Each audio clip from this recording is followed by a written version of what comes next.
Hello. All right. Let's make sure things are working. Post on the social medias. And I feel like we're getting close to the end of this game. I think I've kind of come back around on Tears of the Kingdom since we started. I think I started out, I had a lot of fun, and then there was this lull in the middle where like the shrine hunting is the same as the last game. It's different puzzles for sure, but it's you know, essentially the same play pattern. Um, and I didn't get a sense of exploration. Um, but I think now that we've gotten like to the end of that and we're doing like main story stuff again, I've found that sense of kind of wonder. Um,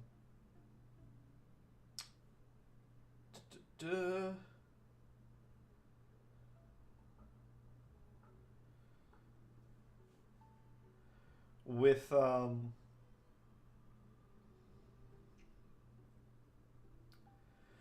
the interconnected level like design of the overworld. I think that's that the charm in that has captured my imagination and attention again. What do I mean? I mean like now that I'm really exploring the underground, I'm seeing the different ways that they send you up and down. I really like that. For example, when we were exploring the overworld map, like there were shrines I couldn't find, especially in the Gerudo Highlands. I think like this one I didn't know where it was. I found it down in the underground, and then I went and I did it later. I like that, you know, whatever you're exploring, you're rewarded with information about other places. That's the thing that I really enjoyed. The overworld, like the Sky Islands. Now I'm trying to figure out like what I need to do next. I kind of assume I got to go to this island chain, but it's in the storm. So I think what I'm gonna do is we're gonna go back underground and we're gonna go deal with Master Kohga. Let's see, I did all that. Ooh, did I do the thing that I wanted to do? Yep, perfect. Awesome. So we're heading to Master Kohga because I'm just knocking down this a battle talus too. You know what? Let's we're in the overworld. Let's get us a battle talus really quickly.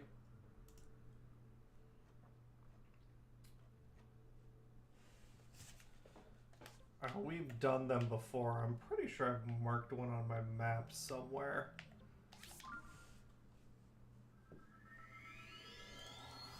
And we really just need a picture. Hi, NoobTube. How's it going? We really just need a picture. It might just be me tonight. I think... and look, I've got 150 shrines. I was just at my house because I wanted to... We'll get this and then we'll have to go to Terrytown anyway. Because I got another...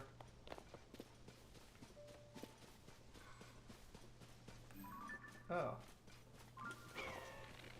Well, that's interesting.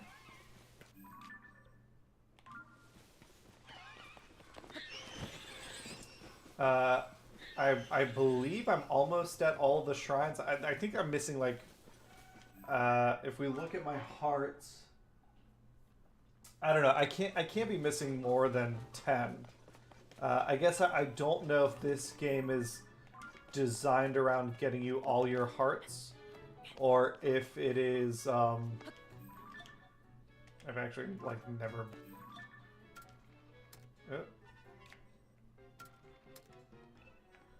Let's look at that map.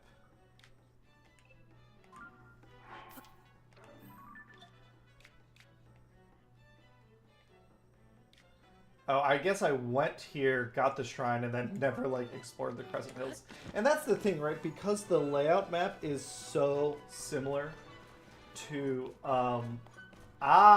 there we go. Because the layout map is so similar to Breath of the Wild, I haven't felt as incentivized to, I just need to click it right. Woo! Explore, because I've seen these locations. The locations that have changed the most have encouraged the most exploration. Honestly, the Gerudo area for me has been that, like, I think that just exploring that area made me really excited about Breath of the Wild, or Tears of the Kingdom, in a way that the other areas failed to capture. Battle Talus done. Alright. We don't even need to fuck around. Let's just go back to Terrytown.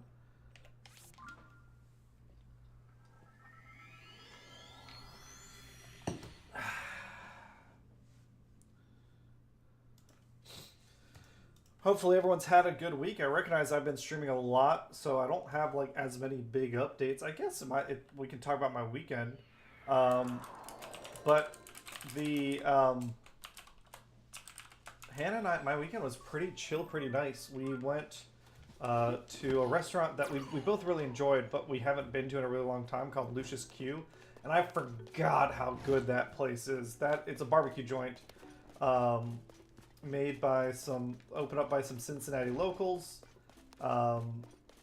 They just do fantastic BBQ. And it snowed. It's really cold outside.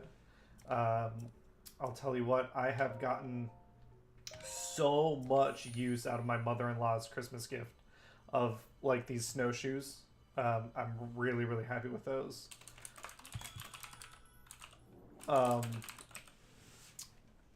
Just excuse me, like they're not boots, but they're very warm. They're fur, like faux fur lined. They're slip-ons, which makes a huge difference to me, being the lazy boy that I am. Yeah, I mean, I guess there's got to be at least 100 and maybe it's 160. If there are 160 shrines, that would mean so I'm at 150, and then 10 more, which makes sets 152 puts me here, 156 puts me here, 160 puts me here, and then I guess I'd still be 3 shy. So maybe is that the same number as in the first game? I feel like no. I feel like there's definitely more shrines in this game than in Breath of the Wild. Do they give us more hearts or something? Devil Jojo, did you see the Monster Hunter Rise DRM fiasco on Steam? So the fucking Monster Hunter subreddit is freaking unusable because everyone's like, and it makes sense, but everyone's super concerned, or they put out I don't know if it's DRM, they put out an update for Monster Hunter Rise on Steam, which makes it incompatible with Monster Hunter, or with the Steam Deck. So if you have the Steam Deck, you, it's just not loading, it's not starting up, which really sucks. My sympathy there, but Reddit today, like, that's all that's been my Reddit feed. So I kind of ignored Reddit today, which, you know, is probably just generally good life advice. Ignore Reddit. Alright, so we're gonna stick you over here, Talos, up on your high spot, and we're gonna give a little goblin buddy for you. Look at that. Cute. Found a nice spot. Done.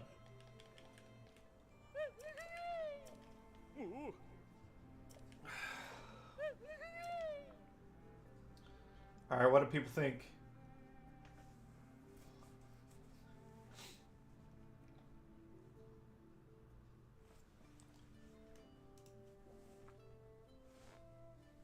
game's gonna take it really... Oh, there we go, finally. Hear ye, come look see. This is the Battle Talus. A creature sure to shock you, and when you first meet it. See, it doesn't like shock. It'll flatten your expectations. Monster looks like a pile of rocks. The sight has stolen your eyes. Now give me your ears, all of them. Once again, this enchanted creature is a Battle Talus. With a body that looks made of rock, it doesn't mind when other creatures... Climb up. Yep. Generous monster. You see both the size of its body and the size of its heart. Don't you wish to... Yep. Oh, God. If I could build a Talus... Could I build a Talus in this game?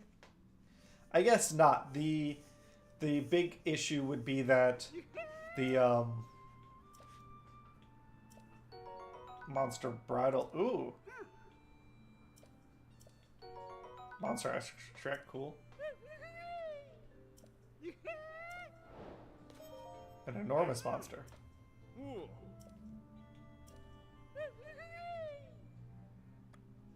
Got a monster in mind. Alright, what do you want? A Frox. Oh, cool. Well, I'm going down into the depths, so I'll get a Frox. That's easy enough. And let's do it. Let's do a Choo-Choo. Let me get another Chew out here. I don't love the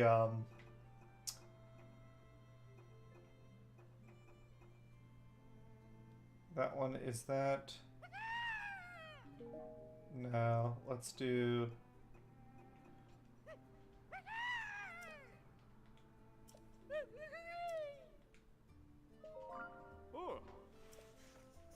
Can I swap? I guess I'm just like deking around with this now. Does it get rid of my other Horriblin?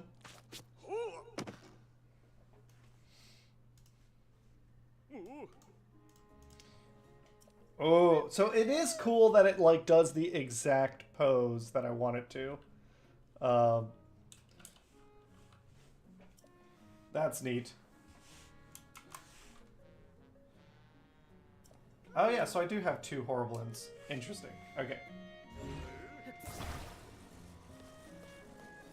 Can I fit this guy in here? Is he just gonna...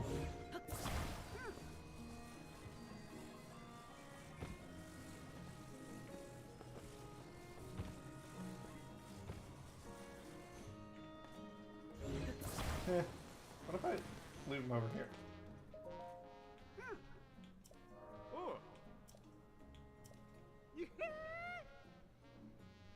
Alright, let's do the Choo-Choo, and then we'll head down into the depths.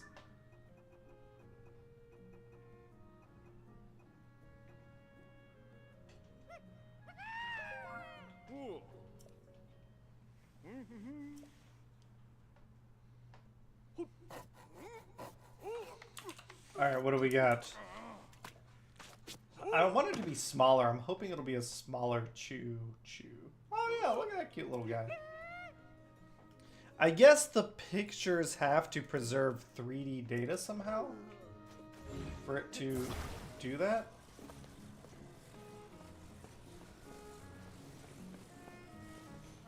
Alright. So then...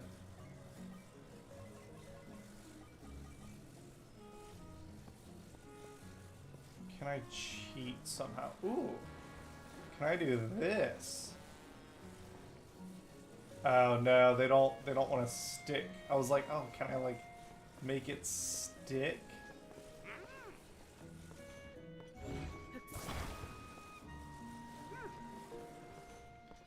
What if I do one of these and then stick you up in here? I think I'm like slowly coming to terms with an idea. Okay. So, get you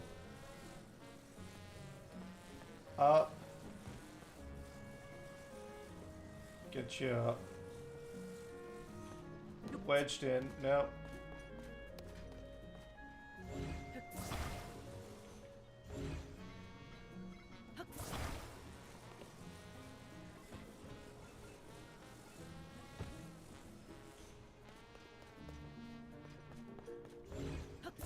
Well, that one was... Why did that not balance?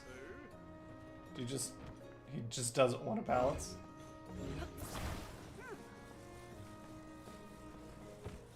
That's interesting. So that being the case, can I mask it?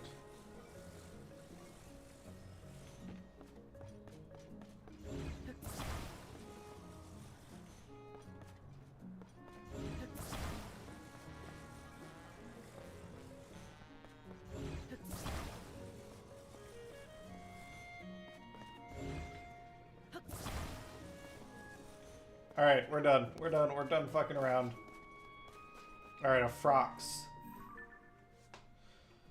So, let's get back to Kohga. We're gonna go down below into the depths. Hey, Louie, how's it going? Louie? We're hunting Master Kohga. I'm feeling like we're getting towards the end of the game. Still haven't explored a ton of the depths. I feel like I've done about half of it. But we got this Kohga side quest to do, and then we're gonna go back to kind of searching the overworld for any sign of what might be going on there. So I want to drop a pin. Well, let me build my a motorcycle. Sweet. Give me a great light bloom seed. Light bloom.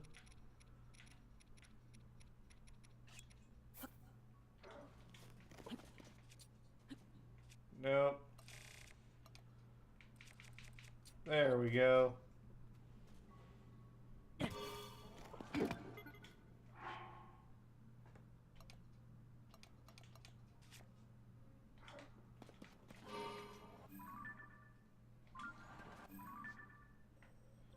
Alright, so we don't need to go up there right now. We are focused entirely on... We're going to get to this light route, and then we're going to turn south for Kohga. Yeah, so hopefully everyone else has had a good week. Oh, Frox, hey. Conveniente.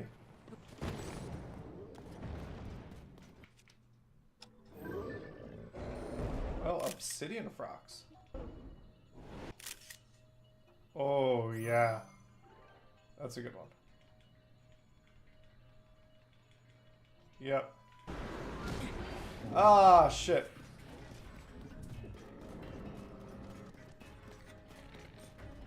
Have I killed this thing before?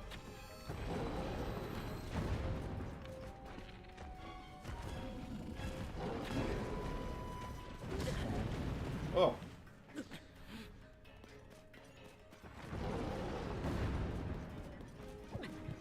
Let's... God, there's muck everywhere, huh? Alright. You fucker.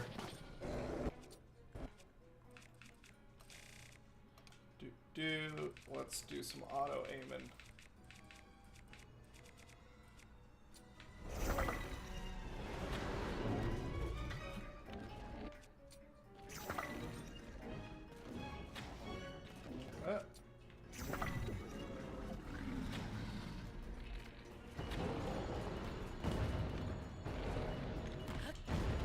God, do I suck at this guy or what?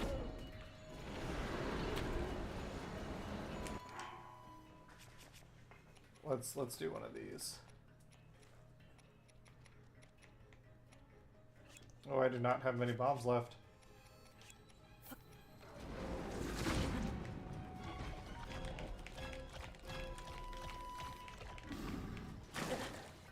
Hey. Hey, Max, how's it going? Pretty good. I just noticed what time it was. We're doing some monster hunting. Nice. And I'm kind of sucking at it right now. Oh. I thought you meant Monster Hunter. No. But you're RPing Monster Hunter in The Legend of Zelda. Yeah, I got an obsidian Frox I gotta kill.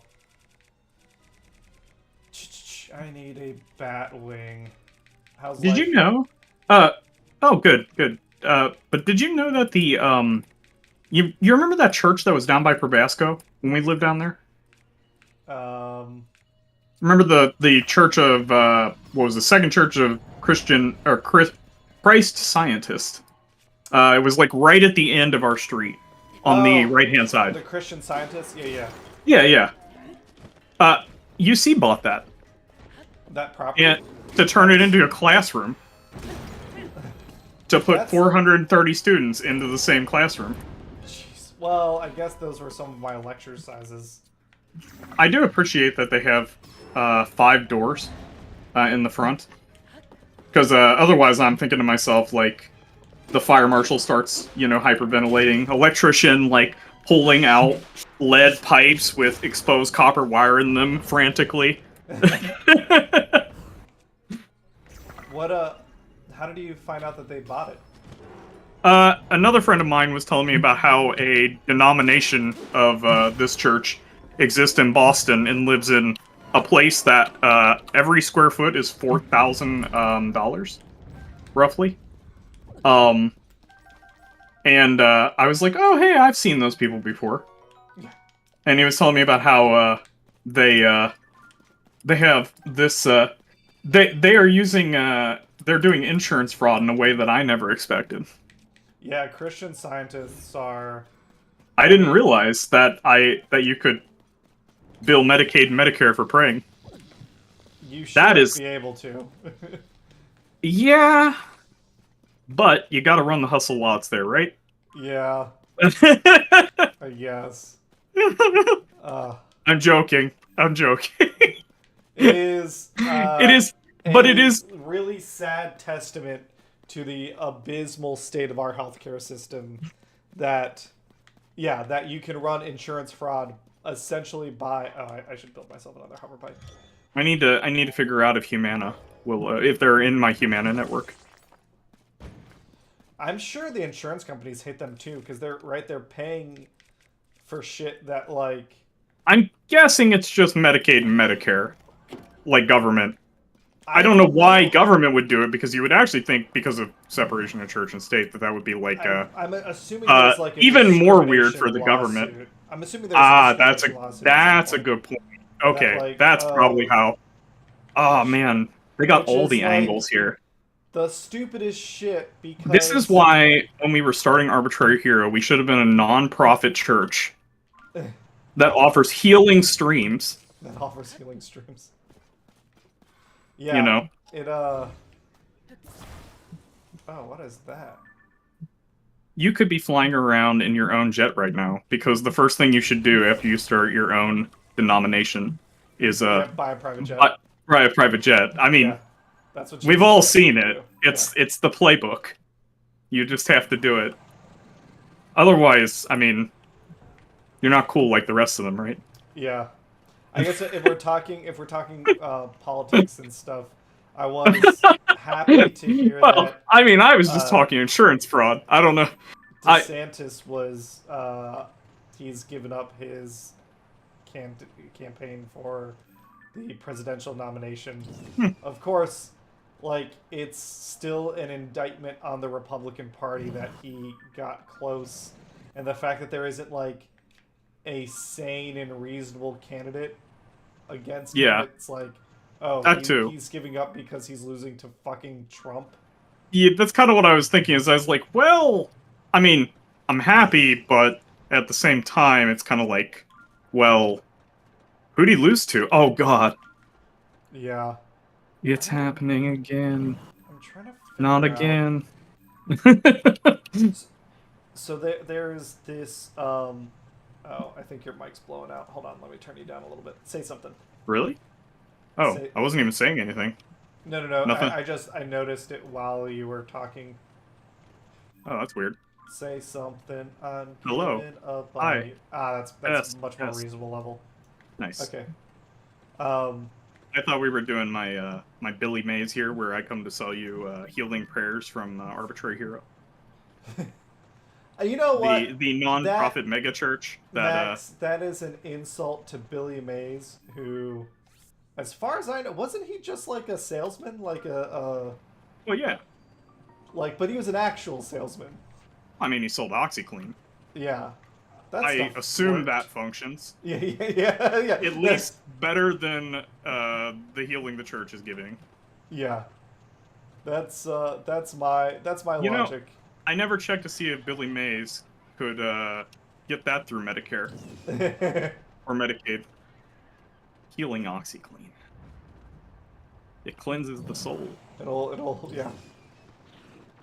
It'll God. Do I just have to like go in a circle here? All right. So yeah, thanks for letting me come to the stream. But yeah, I saw that and I was like, oh, that's really cool because that building like really fits in with UC. Yes. And like I just learned about like so I have an appreciation for like the amount of work it must take for somebody to generate like money corruptly.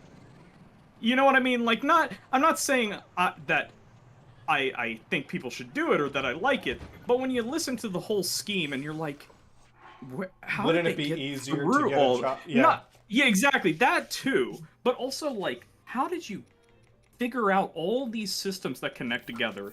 Because these systems are very hard to follow, anyways. Yeah. And you have multidisciplinary needs here for what I consider to be a very low payoff if you can engineer something like this.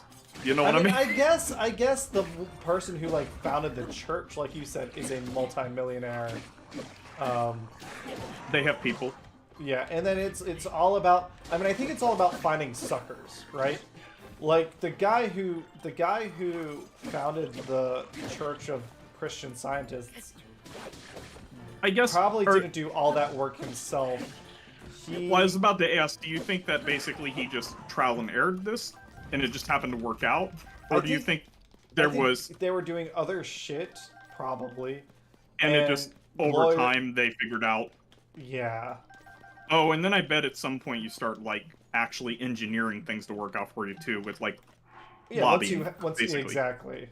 Once you have some money. That's a good point, too. If you can also just go change the rulebook, you don't need to understand the rulebook.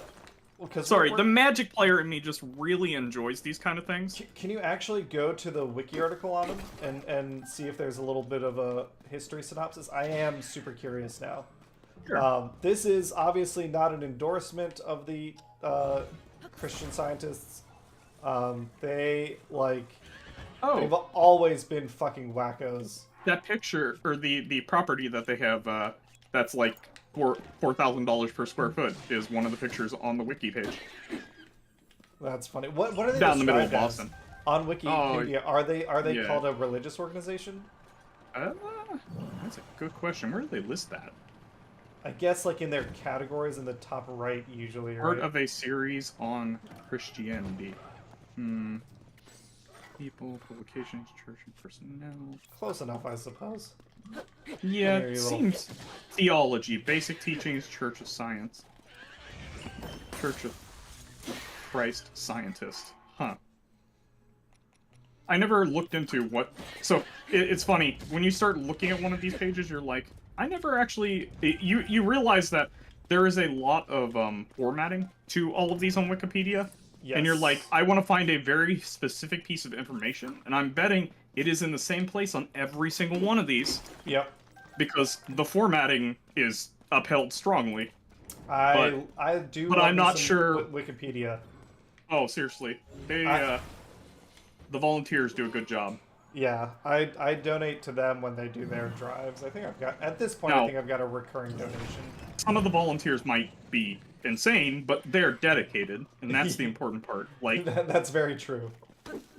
I need somebody who is obsessively, compulsively, like, dedicated to their page on Wikipedia about some, like, random event in history. I used to help out with Wikipedia. If there's a couple like cleanup edits and things, not a ton of stuff, but here and there, just helping out with some of that stuff. I remember I got into a fight with what I assumed to be like a 12-year-old kid because they kept editing there was some like island in off the coast of Massachusetts that I guess this kid's grandfather died, and they were trying to memorialize their grandfather in the Wikipedia article for this island because their grandfather liked the island or something. Yeah. And I was like, that's not like what this is about. I'm sorry for your Yeah. loss. But it was just like there's, I mean, I don't know a lot of the rules for Wikipedia, but I do know that you can't just like make a wiki page for yourself. Like, yeah. I mean, not that there are conditions under which you can, but it doesn't seem like those conditions are very solid. It's kind of like, do enough of us agree? Well, yeah, it's what's their rule? It's a rule about notability, essentially. Yeah, Which is like, exactly. Do third party, like, if other people give a shit about who you are, then you're notable. Yeah, it's like how we always talked about consensusing something into existence. Yeah, well, that's Wikipedia's. You just have to get like notable publications, organizations, other notable individuals to basically invite you. Yeah. And which is interesting. And looking at it now, I mean, it's a pretty solid system. There are issues with Wikipedia, but I am I like what they do. Ooh, treasure chest. I like what they do, and I appreciate like the rigor with which they defend certain topics. Ooh, Tunic of Twilight, nice. Like, if you go to any controversial Wikipedia page, and I say stuff like abortion or evolution, like the old controversies, even the new ones. Yeah. And you go into like the discussion history on the page. Would you say evolving controversies? Yeah, yeah. If you go into the discussion on the discussion history of the page, you see like long back and forth from like editors basically defending the page from repeated vandalism, and it's like, you fight the good fight, editors. I've never looked at one that's like that, where it's like one of the mega pages that I know is going to be like, you know, the gates of hell, with the editor standing at the gates holding it back. Yeah. But the one that I got my first experience with, and actually the only one, was somebody wrote a wiki page for the history of Magic the Gathering, like, sanctioned tournaments. And interesting. Basically, like, to me, I'm like, oh yeah, that's like a list of dates, like, Magic's been around for like 30 years, like, yeah, sure, like, that seems reasonable. But actually, like, a lot of the people noted that the page had been flagged once for, like, removal during, like, apparently they do, like, a purge. Which is amazing, because, like, in software development, we should be doing those things, and we don't do that. We don't pay back technical debt. Wikipedia is like, so, time for the scheduled technical debt paydown. And they're like, we need to clean up these pages. But yeah, they're pretty good about that stuff. So I got into that. So was it the issue? The issue was that the tournament list they felt was not like notable. Essentially, they basically described it as like, this should go on like a fan website. Yeah. You know, or a fan wiki or something like that. And I'm thinking to myself, like, you know, people made a lot of money from these tournaments, and like some people like Richard Garfield, or not Richard Garfield, I'm sorry, John Finkel, like, are known outside of Magic, but made their like beginning in Magic. You know, so I'm like, I feel like this is more like, at this point, like, having a page that's like the history of like, I don't know, like, Super Bowls or something like that. Yeah. You know? But, because it wasn't small tournaments either. It was like, right, it was like the Pro Tours. Exactly, Pro Tours and Worlds. Yeah. So I was like, you know, it's not like he's listing every regional qualifier and things like that, although I'd love a page like that. I wonder, do you want to go check to see if that page is still up? I'm curious. Oh, no, they took it down. Oh, okay. The information got moved, fortunately, but... Yeah, they've changed their... In the past, they've changed their stance on things like that sometimes, like... the past, that page survived the first purge just by basically not responding. So it ghosted them and got through. I love it. Um, I was like, man, shouldn't have ridden back this time. Basically, he was trying to like, he was like, well, this time Trying I'm to gonna like do things justify right it. and like get it so I don't keep getting these alerts. Yeah. And it's like Lost the you gambit. basically like called out to like the predator Yeah. over here. That's great. My leg's broken. Boom headshot. I'm trying to think of an example, and obviously I'm flying through the Death Star trench right now. Example so, of what? I don't know if they're. I guess if okay. So if the question is what I do saw we Boom mean, Headshot's question, but I don't know when he asked it, so I wasn't sure. I'm sorry, Boom Headshot. I'm not sure when. Could you be more specific? Yeah, I saw it earlier, but I was like, oh no, I have no idea when he sent that, so I'm not sure if I'm gonna respond to the right thing. All right, what do we got? Ooh, well, convenient. Let's go ahead and. I gotta like cash in my zone night at some point. I'm sitting pretty. No, fuck frocks.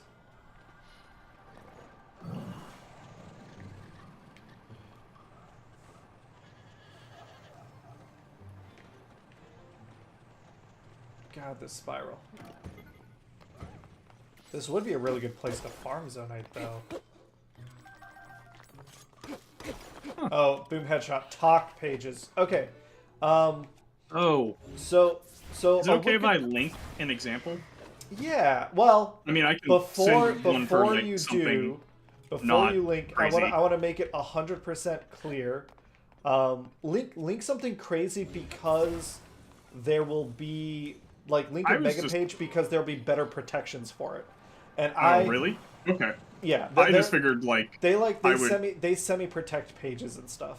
I was just gonna pick like a famous person, like Napoleon, and because I'm sure. Oh yeah, that's a fun one. Yeah. It'll be protected, but also it's not like.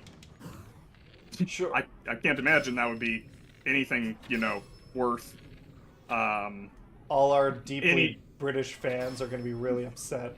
True. False Emperor. So here's a talk page for Napoleon. So yeah, a Wikipedia page. If you didn't know, a Wikipedia page essentially consists of like three pages. One is the page the public sees. That's like the default information page. The second is the version history page, which if you click it, like it'll show the history and allow you to make edits and compare. And hold on real quick. That talk page, those can look drastically different based on like what page you're under. I didn't realize that at first. Yes. So editors, because the talk page is not public facing, the talk page. They still have certain requirements, but the guidelines are much less strict. And it's essentially where editors go to talk to each other about topics that they are trying to, create changes on, do edits, come to a consensus, things like that. So a talk page is, to me, it's pretty important for Wikipedia. It's where the Wikipedians hang out. And actually you can see under. Like if you're on the talk page, it'll actually about towards the top where it says archives and index. It says like auto archives in 3 months. That basically wipes this page, and many of these pages have like a format that they basically repaste here. Yeah. Because some pages like actually have some workflows built into them essentially. And the markdown on these pages is incredible. It's really, yeah. And trying to figure out each page how you're like supposed to respond to somebody else on the page, not trivial. Yeah. Yeah. That was my first problem when I first ran into this. Is I was like, I responded to somebody and I was like, am I supposed to like indent myself again? Like, I don't know what I don't see any rules here, like, of how I'm supposed to respond to somebody. Yeah. And I started looking around at other pages and I was like, oh, every single one of these is different. It looks like each of them define their own style. Yeah, when I first got into Wikipedia, I got in trouble because I was trying to be helpful and make edits and stuff, and there's like a to-do list that if you're new, you can go like start out helping with. I'm But genuinely surprised they don't have a GitHub repo at this point. I feel like that like exists for each page, It's basically. effectively what they've built, Yeah. but I meant more along the lines of um, like for the overall, like we're gonna go look for every page that we think could be purged. They might, but that might be like a private thing, so they don't. I feel like Yeah, I don't know how they choose the pages. I just know during that one time they were like, "Oh yeah, this page showed up under like gaming or something like that," when they were looking at like pages for gaming, and they were like, "Oh, this will probably be purged." And I'm like, "Who even like noticed it?" yeah. Um, but yeah, so if you have the free time and you are interested, I like if I was teaching a technical class at high school or maybe middle school, I think one thing I would teach would be like, okay, everyone's gonna make a Wikipedia account. I'm gonna get like I'm gonna look at monitor your account to make sure you're not being a shithead, and Yeah. like this, Oh, like that would be a good assignment. you are going to go and you're going to go like do 10 to-do list items off of Wikipedia. So you Well, learn about different topics that you might be interested in. You also learn how like information is spread and shared and how it's verified is the big thing, because so many people get pissed at like Wikipedia for like um, this, why can't I change this? I know the answer to this. And it's like, well, that's not how it works. You need a source for us to like verify. they could also have them actually manage the school's Wikipedia page Oh yeah, as part of an assignment. yeah, that's not a bad one. Like basically, we Yeah, have these because things. most You're all schools, going to learn how easy it is to change these things, and then collaborate basically on a page that we own, so you don't fuck something up that somebody needs, yeah, um, or something that somebody defends with their life, yeah, basically. and they do like Max's words earlier. I feel like, I mean, obviously it was dramatic, but I feel like it accurately Oh, captures the feeling. They are I've never run into a stalwart knights person on the like, wall against a well, that too. horde of disinformation. I thought you were talking about the obsessive compulsive Oh no. person that the person we need, the hero we need. Yeah, Somebody yeah, who obsessively compulsively picks one page and is like, my precious. yeah. But I mean, because there's Oh, does the One Ring have a page? think of like all the It shit does. that, um, Dude, I just think of the Emu War page. How they yeah, constantly battle for whether it has war formatting or not. yeah, or And that's like like not a big deal. Like right, it's not a controversial page. People just do it because it's funny to change the Emu War to or things like stuff that like shouldn't be controversial but is. If you go to the pages on like gay rights, like there are shitheads out there that all they want to do is frame everything as like, oh, this is unnatural and all this I horrible actually want shit. when you said that I instantly wondered to myself how many people try to link that page to Reagan. That Not or just look like or like sabotage, it like seems. link it to like mental illness, or like Oh well, that too. But I meant more along the lines of like uh, how do you say it? Like that just seems like low hanging fruit, right? And also not as cruel as doing the you know the mental yeah, illness thing. It yeah, it has uh a much darker sense of humor doing that, is what I mean, as yeah. opposed to just being downright hateful. I mean, there probably is a link, right? Because Most it's I assume because it's gonna probably mention something. Well, I assume it mentions something about the AIDS epidemic and how yeah, there was not help. Help was not coming. yeah. The government abandoned people that were sick and needed. Yeah. So Yeah. so things like that, or like we talked about it earlier, like the topic of abortion, people want to constantly link it to like murder or evolution.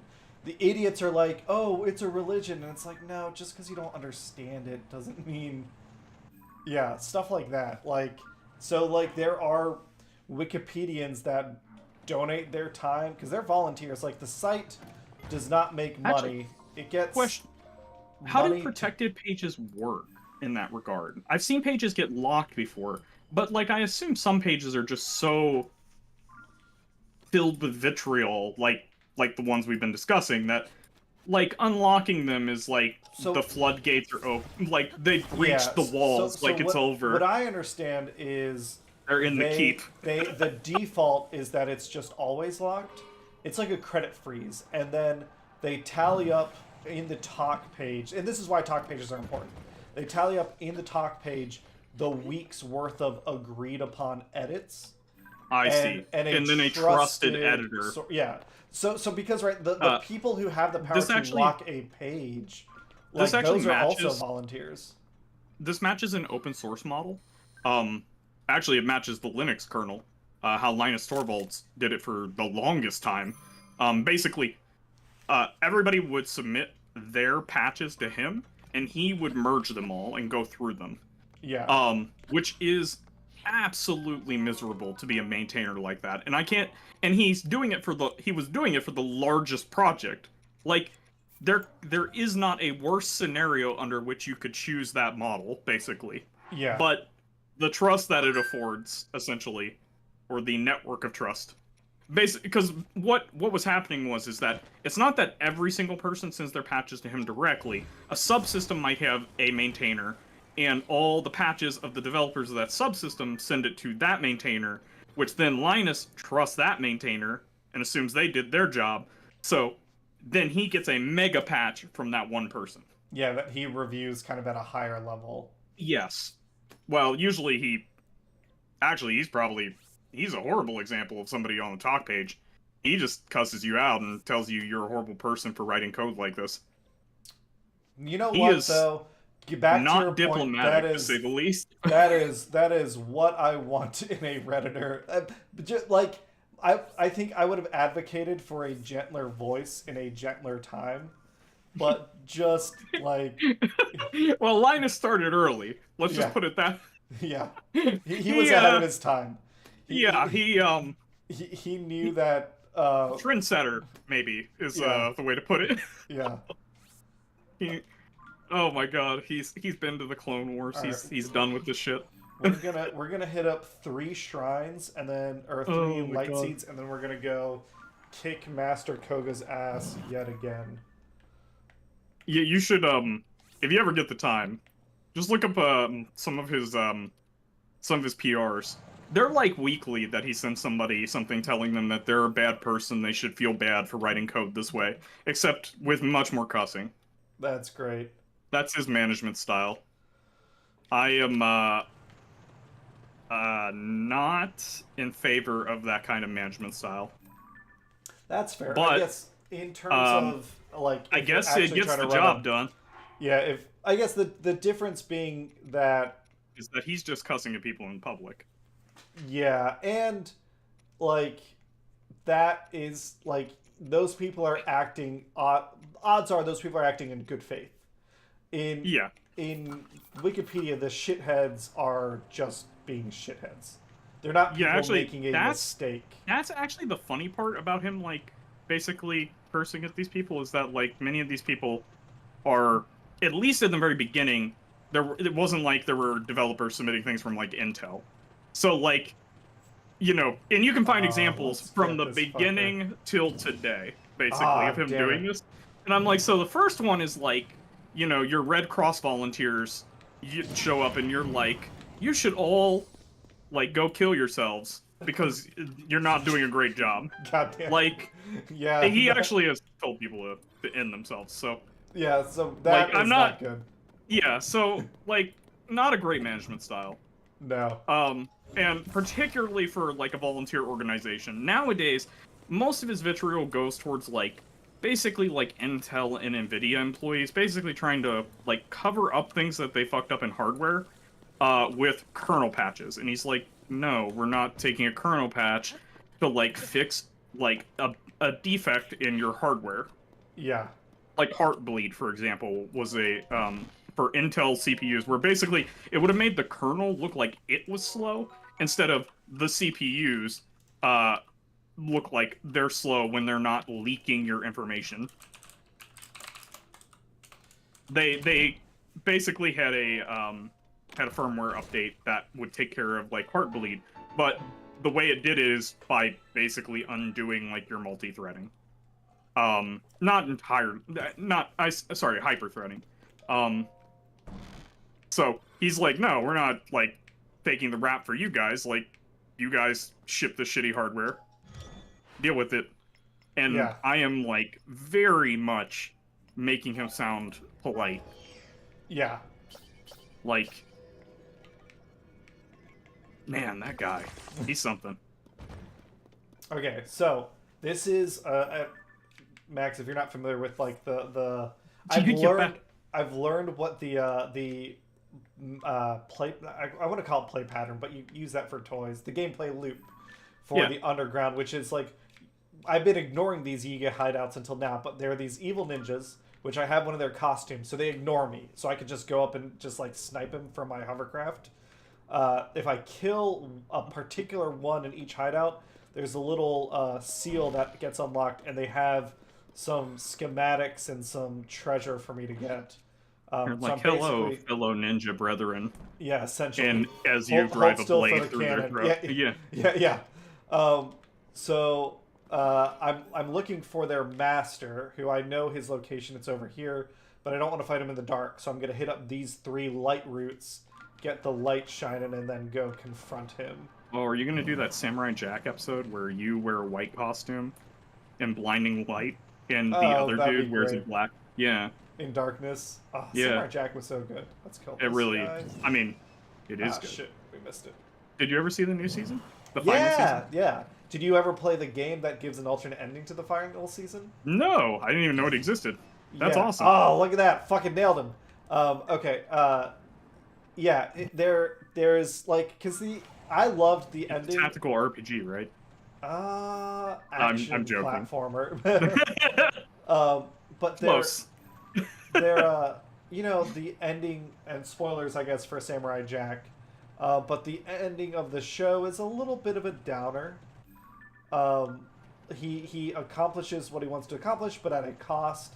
And essentially, the game is going back in another time loop to not have to pay the cost. Aku's gone. Yeah. What will we do without our shape-shifting master of the country? The best and funniest Dark Lord that we ever did see. That we all voted for. Yeah. Unanimously. Yeah. It says right here on his Wikipedia article. Yeah. And it talks about his special operation against the samurai. Yeah. Sweet. Yeah, it says right here. No, man. Let's see. Hey, Finn and Poe, how's it going? Wikipedia is... I don't know what you're saying, but Wikipedia... I won't say it's true. You should always verify and double-check everything. The true one. The chosen one. I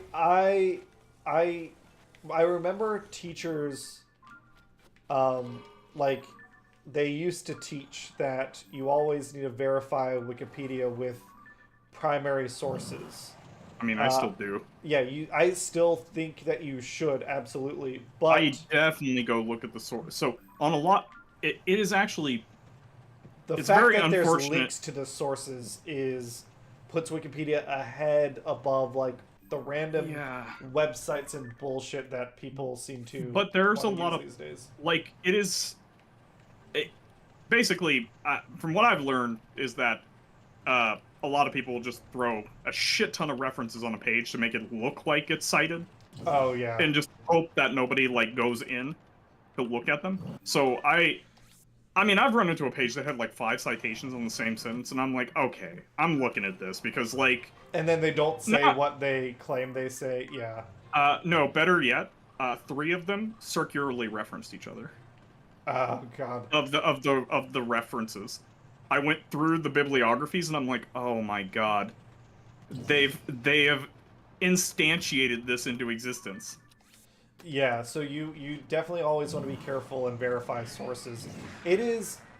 That's actually how some of our like information about the Bronze Age collapse ended up coming into existence. Is by one guy writing a book and then somebody else citing him, then another person citing that other person, and then finally somebody revised the original work and cited the last person in the chain, completing the self-referential The snake ate citation. itself. Yes, the Ouroboros of Wikipedia. I should actually see if the Ouroboros references its own Wikipedia page. Usually I mean sometimes, but usually they don't do like little jokes like that. It would not. It would be out of character Yeah. for Wikipedia. I'll tell you that. But yeah. But it would be very funny though if it did. Yes. Or if like the page for recursiveness or infinite loops in for programming did it.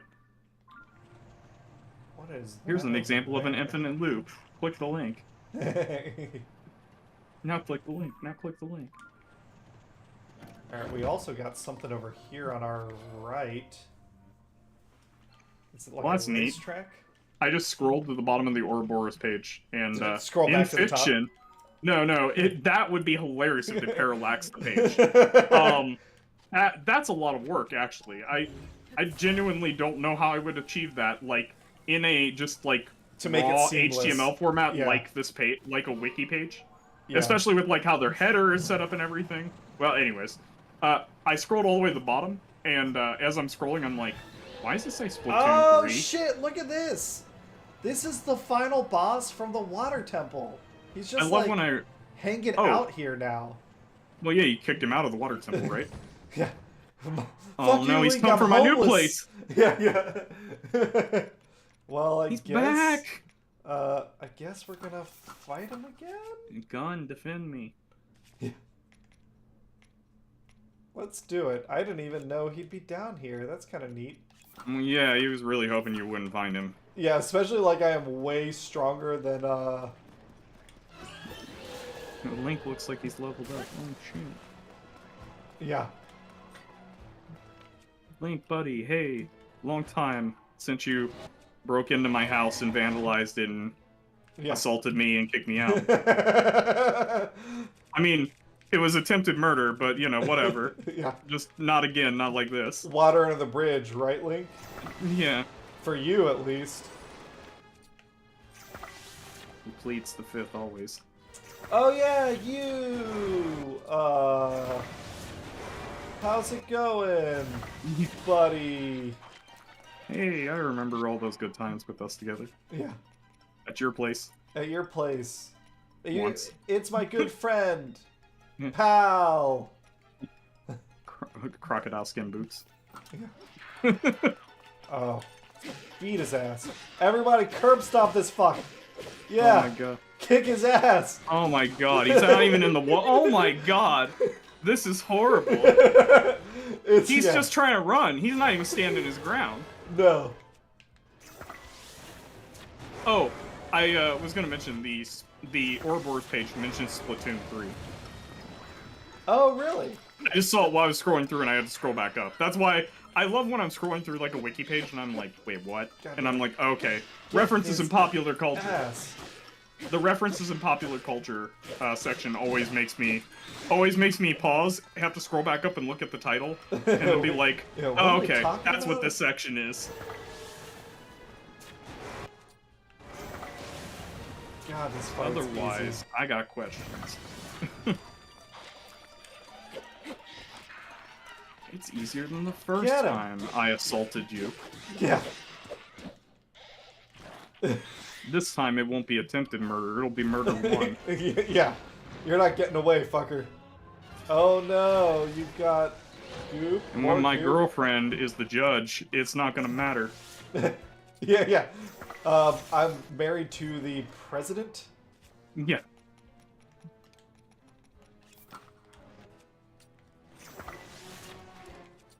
Was she elected? Or was she like... Is she, like, it's military definitely junta? hereditary. Or like... Oh shit! Did my... I've never looked at the geopolitics of Hyrule. Fuck this guy.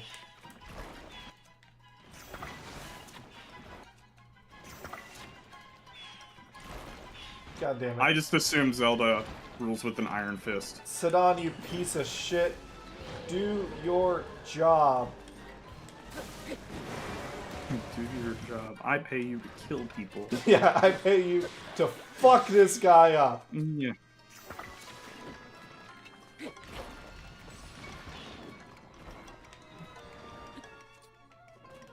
That'd be great, a video game where you have to pay, like, people to go find, like, the people you're hunting down.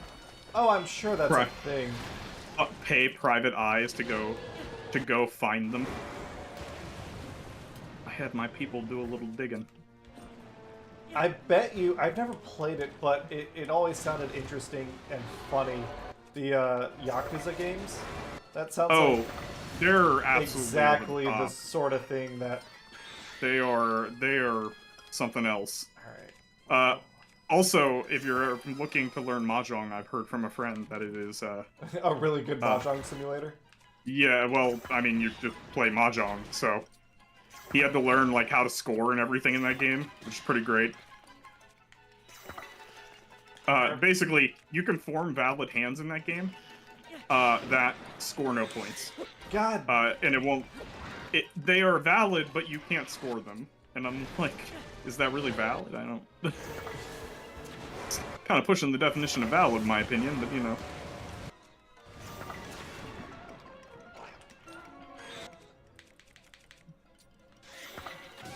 Kill him! Everybody dunk on this dude. Fuck you. Boss man says Fuck he wants you. this guy dead. Yeah. Zelda said, time to die, buddy. You've been talking to the press too much. Oh my god. Yeah, we figured out where all the internal leaks are coming. Oh my god. Listen, you're a threat to national security. We're gonna have to disappear you. Oh my god. You're revoking his clearance. Yeah. Which is his life. Yeah, you are cleared to life. Not anymore. Alright, let's get you out of the fucking mud. I'm so sorry. Not really, though. Yeah. Beat his ass! Alright, let's, you know what? Let's, while we're just rocking face, let's put out a little weapon. I hate all these fucking little add-ons. You know what? Let's do a diamond sword. I hate all these add-ons, and you're playing... you're playing this game. Yeah, they don't look that good, right? Like, the sword, the base sword looks cooler than... I mean, they made a lot of them. It's kind of surprising that they all look as good as they do. You know, if you get what I mean? Like, because there's so many, it kind of blew me away the first time I was watching you know, just combine all these. I was like, that is a lot of separate models that somebody had to make sure, like... Yeah, interact properly with geometry and... exactly. Combined together in a, maybe not, like, a great way, but, you know... serviceable way. Yeah, it doesn't look like the intern did it. Fuck you. Fuck you, making me run? You make me run? No one makes me run. Yeah. Well, except Zelda. Shit. Yeah. She's basically doing her Trogzor. God, this just reminds me how, like, this boss fight isn't actually like that. She's out there, fun. like, burninating the countryside, right? Done. Zelda, yeah. Now that we know. I don't remember if she was attacking random civilians. No, that'd be great though. It turns out that the actual Zelda also sucks. It's not just like Shadow. Yeah. Phantom Ganon. She's taken this opportunity to live out what she always wanted to, but couldn't. She's like, now that people don't know that now that I get a free pass, I can finally redistribute. Oh no, I couldn't control into myself. Oh shit! I couldn't control myself while transformed into the dragon crack dealer. Oh, that's awesome, though. How many of those do I get? One per boss? That's Well, a it looks full like you're going to be charge. breaking into other people's houses. Yeah. Okay. So I wonder if that This does. sounds a Yeah. lot like how I get powerful in Fable. Yeah. There's this stuff in everyone's houses? Oh, I have been. Why does this person have, like, all these legendary pieces of equipment in their house? Yeah. I have been. Because, seriously, the people in Fable are fucking loaded. I've been playing Baldur's Gate on my own, not with a different character, because I wanted to do the Without me? Dark Urge. I The haven't Dirge. gotten. I didn't get any further than I was before, except I killed the harpies. Oh. Um, but I Well, yeah, did. you had to do that. I mean, I don't know. I guess Max, if you have a second, can you bug Nate? Is he planning on streaming on Wednesday? Because if not, I probably shouldn't stream on. I was gonna say maybe we do some more Baldur's Gate 3 on Wednesday, but I probably should spend some time taking care of some other stuff. yeah, but you could Baldur's Yeah, yeah, Gate. Right? yeah. Yeah. But It'll be fine. I want to gate Baldur. Yeah. Okay. Don't worry, you get a chance. Everybody gets one. Everybody gets one. How do you think the city got to be as wealthy as it is? Boulders out there doing community service. Yeah. What am I doing? I'm looking for where the fuck Kohga is. And if I'm looking here, is that like a little path that leads to him? The gates to Boulders city are always open. Yeah. Somebody's like, we should call that Boulders Gate. I like the initiative. We'll do it. It's like surprisingly dark in here for not having a light route, or for having the light route active. Oh, I'm playing oh my god, Dyson Sphere program right now. Yeah, And you've been talking about that. I was just looking. They added enemies, and I just realized that the planet they're attacking is one of. I have 3 planets, and they're orbitally bombarding the planet that does not have a way to defend itself. It has shields, but like those will go out. Oh, so they're like they're being smart about. Despite the fact that it's like planetary levels of energy, like most of the energy on the planet is geothermal, and I'm like, so like, you know, it's basically like a Covenant ship trying to bombard a shield generator, you know, powered by the sun. Yeah. You know, like I don't. I'm like, I don't understand how you're actually outpacing my shields, but okay. Like, I am actually. How much does that planet produce? Oh, we found it. We found the tunnel. Am I in the gigawatt range yet? Let's see here. I don't know what produce. these Poe spirits are for. I What have do I produce so on this many. planet? I know basically nothing about this game except for that Hey, Black Knight. goat stuff. Oh, Tears of the Kingdom, or are you talking Dyson Sphere? Here's the Kingdom. Yeah, It's a Zelda game and you can build stuff, and that's all I know about it. it's pretty fun. I've come back around on it. I was talking about it earlier on stream that I started out. I had a lot of fun with Tears of the Kingdom. There was a stretch in the middle where I think I just wasn't enjoying it very much, because there's a lot of similarities to Breath of the Wild and some things that are annoying. But now that we're like in kind of the end game part, I think I've come back around, and I'm enjoying it again. Ooh, I should wear my Yiga uniform if I'm going to go confront Koga. Black Knight, how's life been? Not bad. Are you School's been going alright. Yeah, I was going to ask. Classes started back up and all that. I guess it's like the end of January. And it is out in Missouri. It is this is the, I want to say, 3rd week in a row that I haven't had classes on Monday. Nice, because of just the weather. The weather. Like today, it was the entire, like, the majority of the road and most of the sidewalks around the university I'm at were iced over. Oh wow. And It was not fun trying to get over to get food. Oh, I Tripped bet. like 20 times. But yeah, I haven't had Monday classes for like the last 2 weeks because of just shit weather. But that's how it is. How about I guess outside of the weather, how's life been? Yeah, We're still putting not on too our bad. evil Just goon costume. yeah. Well, Yeah, it's not been too bad. Just been existing, playing D&D on Fridays, like always, for the past 6 months or so. oh yeah, this is Matt's campaign. Yes. Nice. You should, if you have time, you should sign up for the one of the Teenage Mutant Ninja Turtle sessions. And Max, I don't know if you were interested. I'm gonna be playing, I think, at the like February 16th session. Okay, so here's Koga. Here's the boss of the Yiga clan. Um, we're disguised as a Yiga soldier. Let's see if he does anything to us different than normal. Sup, boss?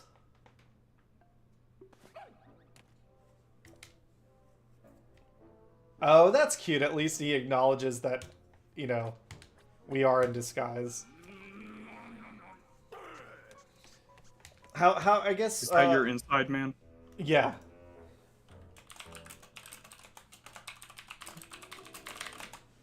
Already mined everything up here to mine around. Yep.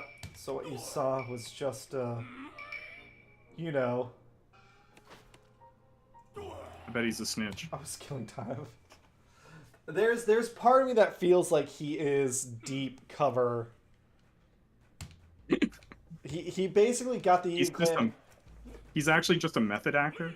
Yeah.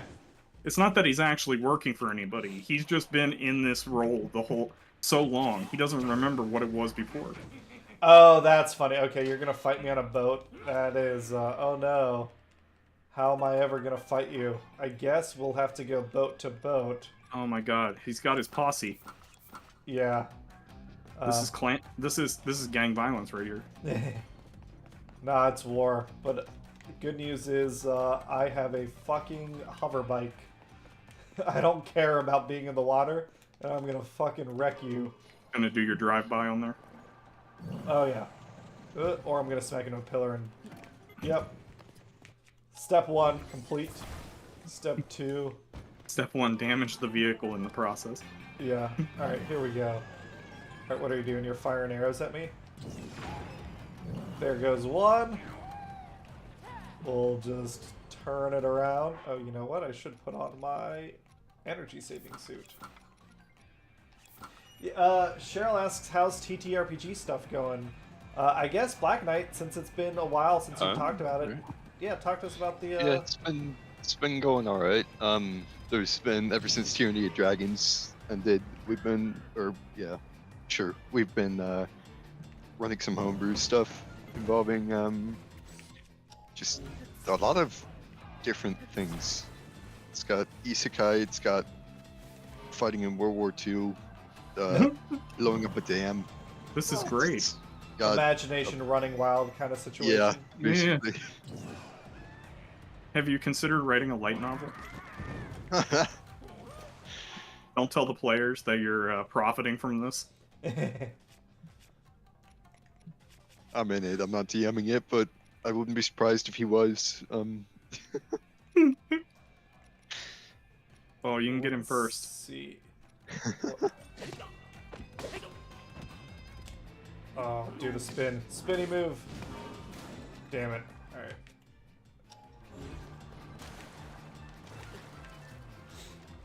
Yeah, on my side of TTRPG things, I don't think I played anything this weekend. Actually, I need to check how many people we got for, if any, for other than you and me, for Challenger Deep. Yeah, maybe that's just not it. We'll have to see. We can set a reminder. I mean, maybe that's not a good day. Yeah, exactly. Because I was gonna say I am moving around whenever, so I can just push it another week to see. Spin, spin, spin. Yeah, nobody else has joined yet. Hey, if anybody wants to join, Yeah.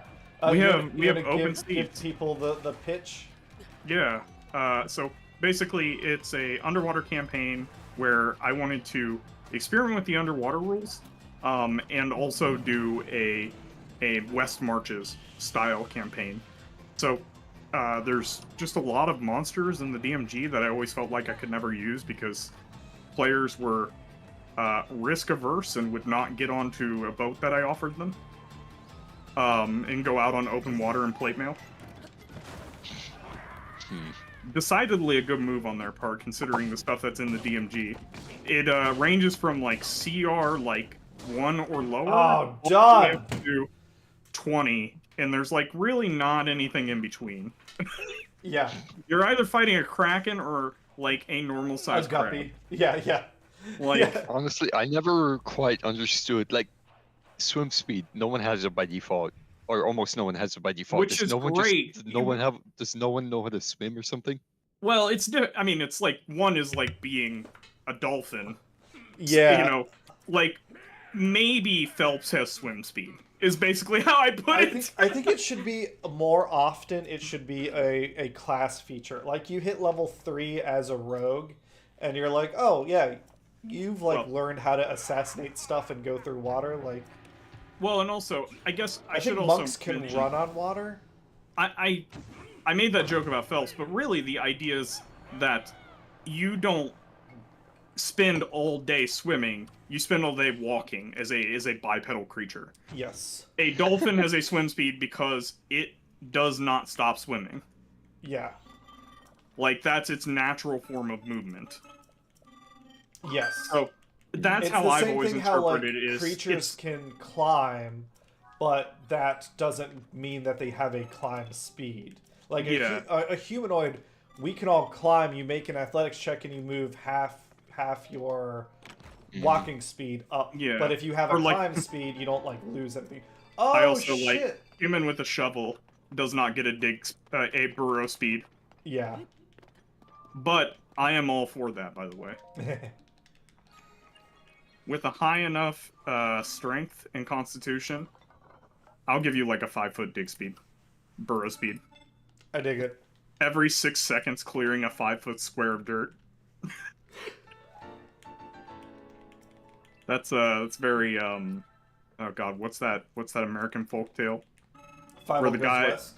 Where the guy races the machine. Oh, races Henry. The machine. Yeah, Henry. He had a burrow speed. He had a movement speed for his hammers. Oh, and I can buy some shit right here. Perfect. That's what I want. I want my weapons to have a movement speed. Well, that's where playing a cleric and having what is it? A spiritual weapon, yeah. Yeah, but I mean, like, kind of like how a monk, you know, just magically imbues things with their martial arts.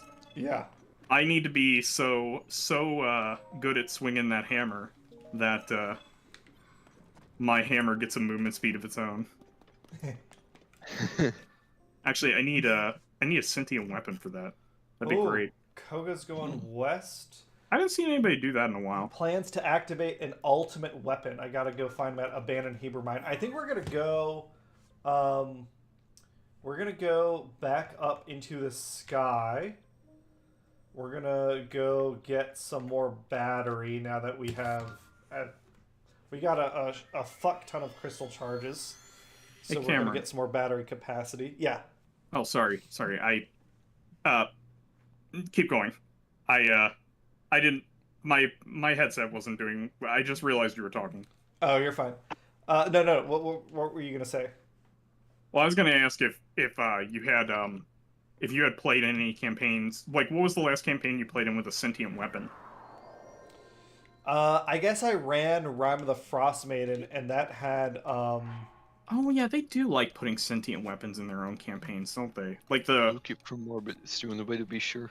I guess it was like a blade. I don't know if it's the same thing as you're thinking of when you say sentient weapon, but it where was... it has a int, wisdom, and charisma of its own. Yes, and HP pool. Avernus did too. The shield. Oh well, I mean, think we learned that's there's not a thing actually trapped as, in there. Yes. But it confers a int, wisdom, and charisma on it the thing has spell-like abilities and also communicates telepathically with its owner, which is effectively how a sentient weapon works. Yeah. So I can't. Do they call them sentient weapons or do they call them sapient? I don't know that. Oh boy, here's how the actually around sapient sentient starts out.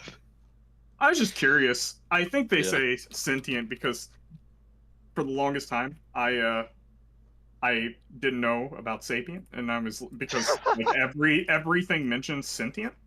Like basically all Yes, the no. lore or all 90% like of things have sentient. Nothing remembers sapient. yeah. It's all sentient magic items. There's Yes, no all the sapient. magic items can only feel emotions. Yeah. They can't think for themselves. Well, and that's actually funny because they can have different modes of communication, and they can have um like telepathic empathy, where it's just like you get emotions from them instead of words. And I'm like, well, I guess that is like, even if they are sapient, you won't know. You just know they're feeling something. Alright, I guess let's go back down into the depths. Let's start out over here somewhere. Is there a good, like, chasm that we haven't dove into that we could? Yeah.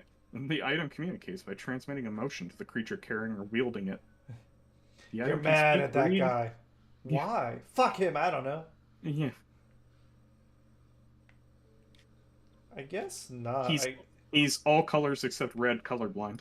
And he's seeing red. I guess I don't see an easy spot to... Oh, I guess I can just go here. Oh, actually, do you guys want to keep talking for a while? I just need to go pee. I could either pause the stream or just leave you on. I don't mind. All right. I don't know. Read more Wikipedia articles or something. Okay. Be right back, everybody. Random wiki page time. Let's go. Woo. Nah, I'm reading all these sentient sentient weapon things. The tables are great for this.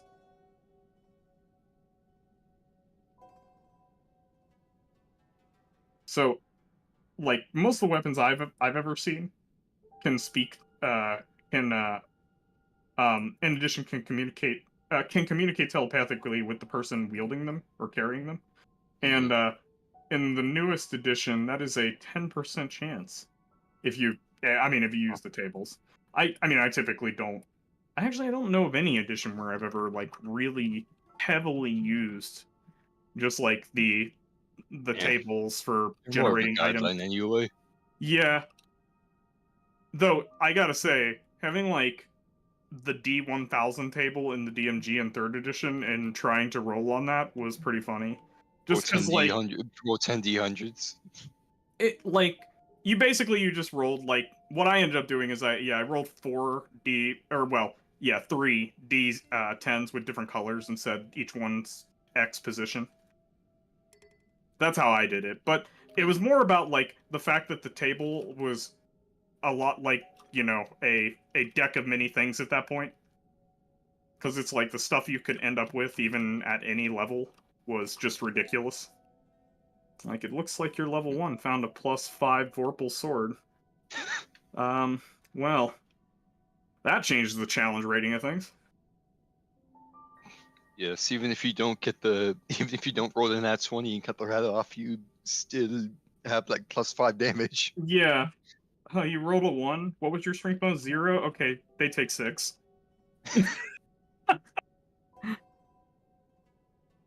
And you're basically using it like a lightsaber to cut through doors. What's a hardness bonus when you have +5 magic? Yes. And just the potential to one-shot an enemy. Well, yeah, I mean, you hit the door and like its door knocker falls off its head. Door dies. I always wanted to let my players have like Vorpal blunt weapons. I just like that idea. Vorpal. Yeah, just you hit That's them in the just the side and their head antithesis of just falls Vorpal. off. Just I'm like, well, it's magic. Just I was like, I know it says that it should only be like, slashing weapons. But I find it hilarious, so as your DM, if you manage to get somebody to enchant Vorpal on a mace, I'll let it go. I'm like, we probably won't make it there anyways, to a level where you can find somebody who can enchant a weapon with Vorpal. Alright, But- I'm back. But if this campaign goes that long, you're getting a Vorpal mace. Again, just it's not. That wouldn't work at all. It's You a know, blunt you object. hit him in the shin, their head falls off. Wait, what are we talking about? We're talking about if you Vorpal could, blunt if you could weapons. apply Vorpal to blunt weapons. Or put it on like a ranged weapon, like a crossbow, hit him in like the shoulder and their head What falls is, off. I guess, I mean, this is the curse of D&D's natural language. What is the exact wording they use on Vorpal? Well, Vorpal, I believe, specifically says it can only be put on slashing weapons. Which would make sense, because... Or at least in multiple like- editions it did. I'll look it up real quick because I'm curious if they maybe, left a bug in. That'd be great. Left an oopsie. Yeah. let's see, Vorpal But they've had plenty of time to patch it at this point, so I'm assuming... Oh, nowadays they have a table of the 3 applicable weapons. I can't even make a Vorpal dagger anymore.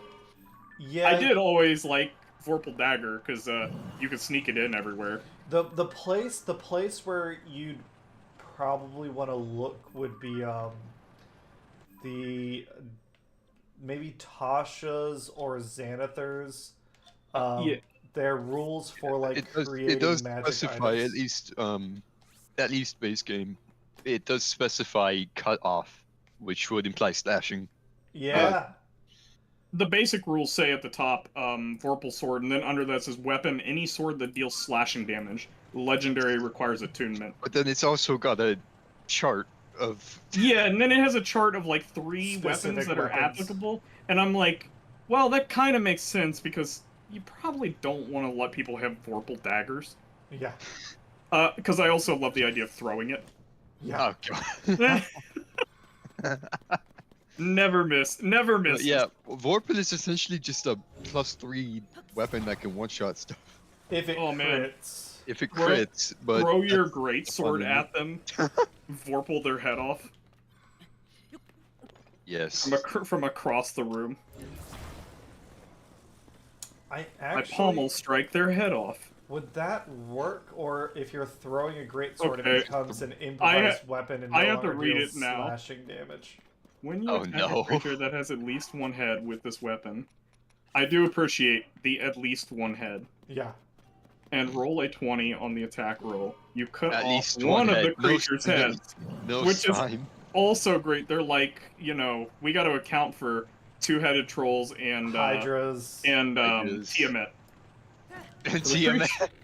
The creature dies if it can't survive without the lost head. A creature is immune to this effect if it's immune to slashing damage.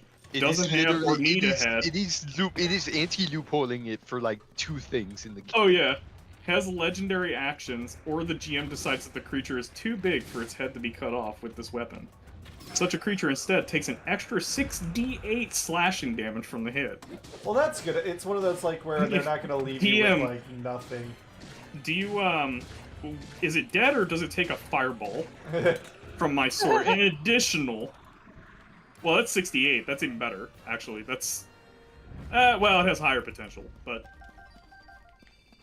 Man, that's hilarious. So longsword would be doing 7d8 plus 3 plus... Oh, well, and if I'm using it two-handed, it's 1d10 plus 6d8 plus 3 plus my strength bonus. Feels fair. That's Yeah. a lot of number. Yeah, it's fine. I mean, to be fair, you never find magic items. Well, I've At least in terms of like Yeah. legendary rarity. I've only ever seen one Vorpal sword before. It's it's something that the DM intentionally gives you. It's And not this was back when it was like a +5. Basically, the way enchantments used to work is you had to if you put a +1 like basic enchantment on your weapon, you could then have a +1, an additional +1 of like a weird bonus, like flaming, for example, was like another +1. But Vorpal was a +4, so you had to, or a +5, so you had to have +5 magic, just like a generic +5 magic sword, and then you could put Vorpal on it. Where did I don't know. So your sword was like, I mean, it was like a +10 weapon because of that. You had to invest that many resources into it, is what I mean. Right. But it's still just a +5 with Vorpal, which, I mean, just in that case is kind of yeah. doing a lot of work. Just. But you know, it does feel interesting that like you could have had a +10 sword. Yeah. And Well, had a +10 to hit, a +10 to damage, like instead of Vorpal. I will stack, say, and then I don't like have Great Weapon Master. I don't have to onto- ask the DM, do you take an extra 5 from this, or do you lose a head? I will say, I know people have their complaints, but I am a fan of 5th edition's bounded accuracy system. That you're not like stacking up all the bonuses of 3rd and 3.5 Oh, on top yeah, of each other. I should say, I'm not reminiscing nicely about that. That was not a good system. That was, I mean, I liked it because I like Final Fantasy Tactics, but it's not good for a general audience. It's, it required some, heavy cognitive load to be able to remember everything. Yeah. That even just your character had. I remember, I mean, and we didn't play at a super high level, but we played a little bit of 3.5, and a lot of turns were, like, it was just a constant count all your interruption bonuses. of, like, oh shit, I forgot, wait, 2 turns ago, I forgot this. I was gonna say, I forgot my yes. Like, And I'm like, okay, we can rewind, it's fine. Like, we can retroactively do the damage, and I'm like, the monster explodes in front of the person who was just about to attack. Yeah. It realized it's already dead. Its brain finally remembered, oh, I'm dead. Because its head is on the ground from Vorpal. That's just, So I guess, you know what, people say the underground is boring, but it's like, it's essentially like a boss rush down here. Like, I just fought a Hinox. I don't know what that is. That seems interesting.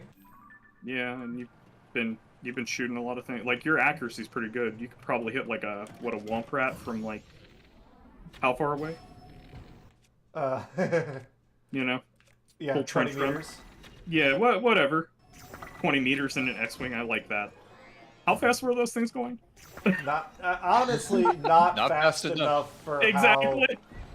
how... To orbit a small moon. Yeah. At ground level. He's Oh, gonna man. fuck me up. Let me slip on my armor real quick before I get hit. That's right, it doesn't take me 5 minutes to don and doff. Fuck you, D&D. Oh, yeah. Actually, that's one of the rules that I'm like... Even though I love, like, logistics rules, that's one of the rules that always annoys me. I like that rule. I used it to really good effect during the Waterdeep Dragon Heist. Oh, sorry. It's not that I don't like it, it's just that it doesn't seem very fun for other people, so I'm like, oh, like, I want to use it, but, like, I know most people don't like it, so I'm like, well, you know, I'll just ignore the fact that, like... In most cases, for some reason you were sleeping in your armor. In most cases, I don't think that... except for, like, if you're being attacked in the middle of a rest or whatever. Yeah. But in the majority of cases, you're not gonna need to... Long rest isn't as big of a deal anymore, and, like, I haven't run a campaign in a while where somebody needed to, like, go into somewhere where, like, they would have access to their armor, but they need to not be armored, like, when they went in, like, think like a diplomatic thing or something like that. That's what I love so much about Waterdeep Dragon. That's like the place I would really like to use it. Yeah, it's like there have been opportunities to be like, hey, you're gonna go meet someone at this nice restaurant. It's gonna be weird if you come in with your armor and sword. Yeah, I did that a lot to Nate actually, where I was like, so you're just in the bar with your full halberd, like a weapon of war out, like that's not like people carry around like daggers and short swords in town. They don't normally walk around with, like, a halberd at, like, you know, parade-ready, with, you know, polished parade-ready armor.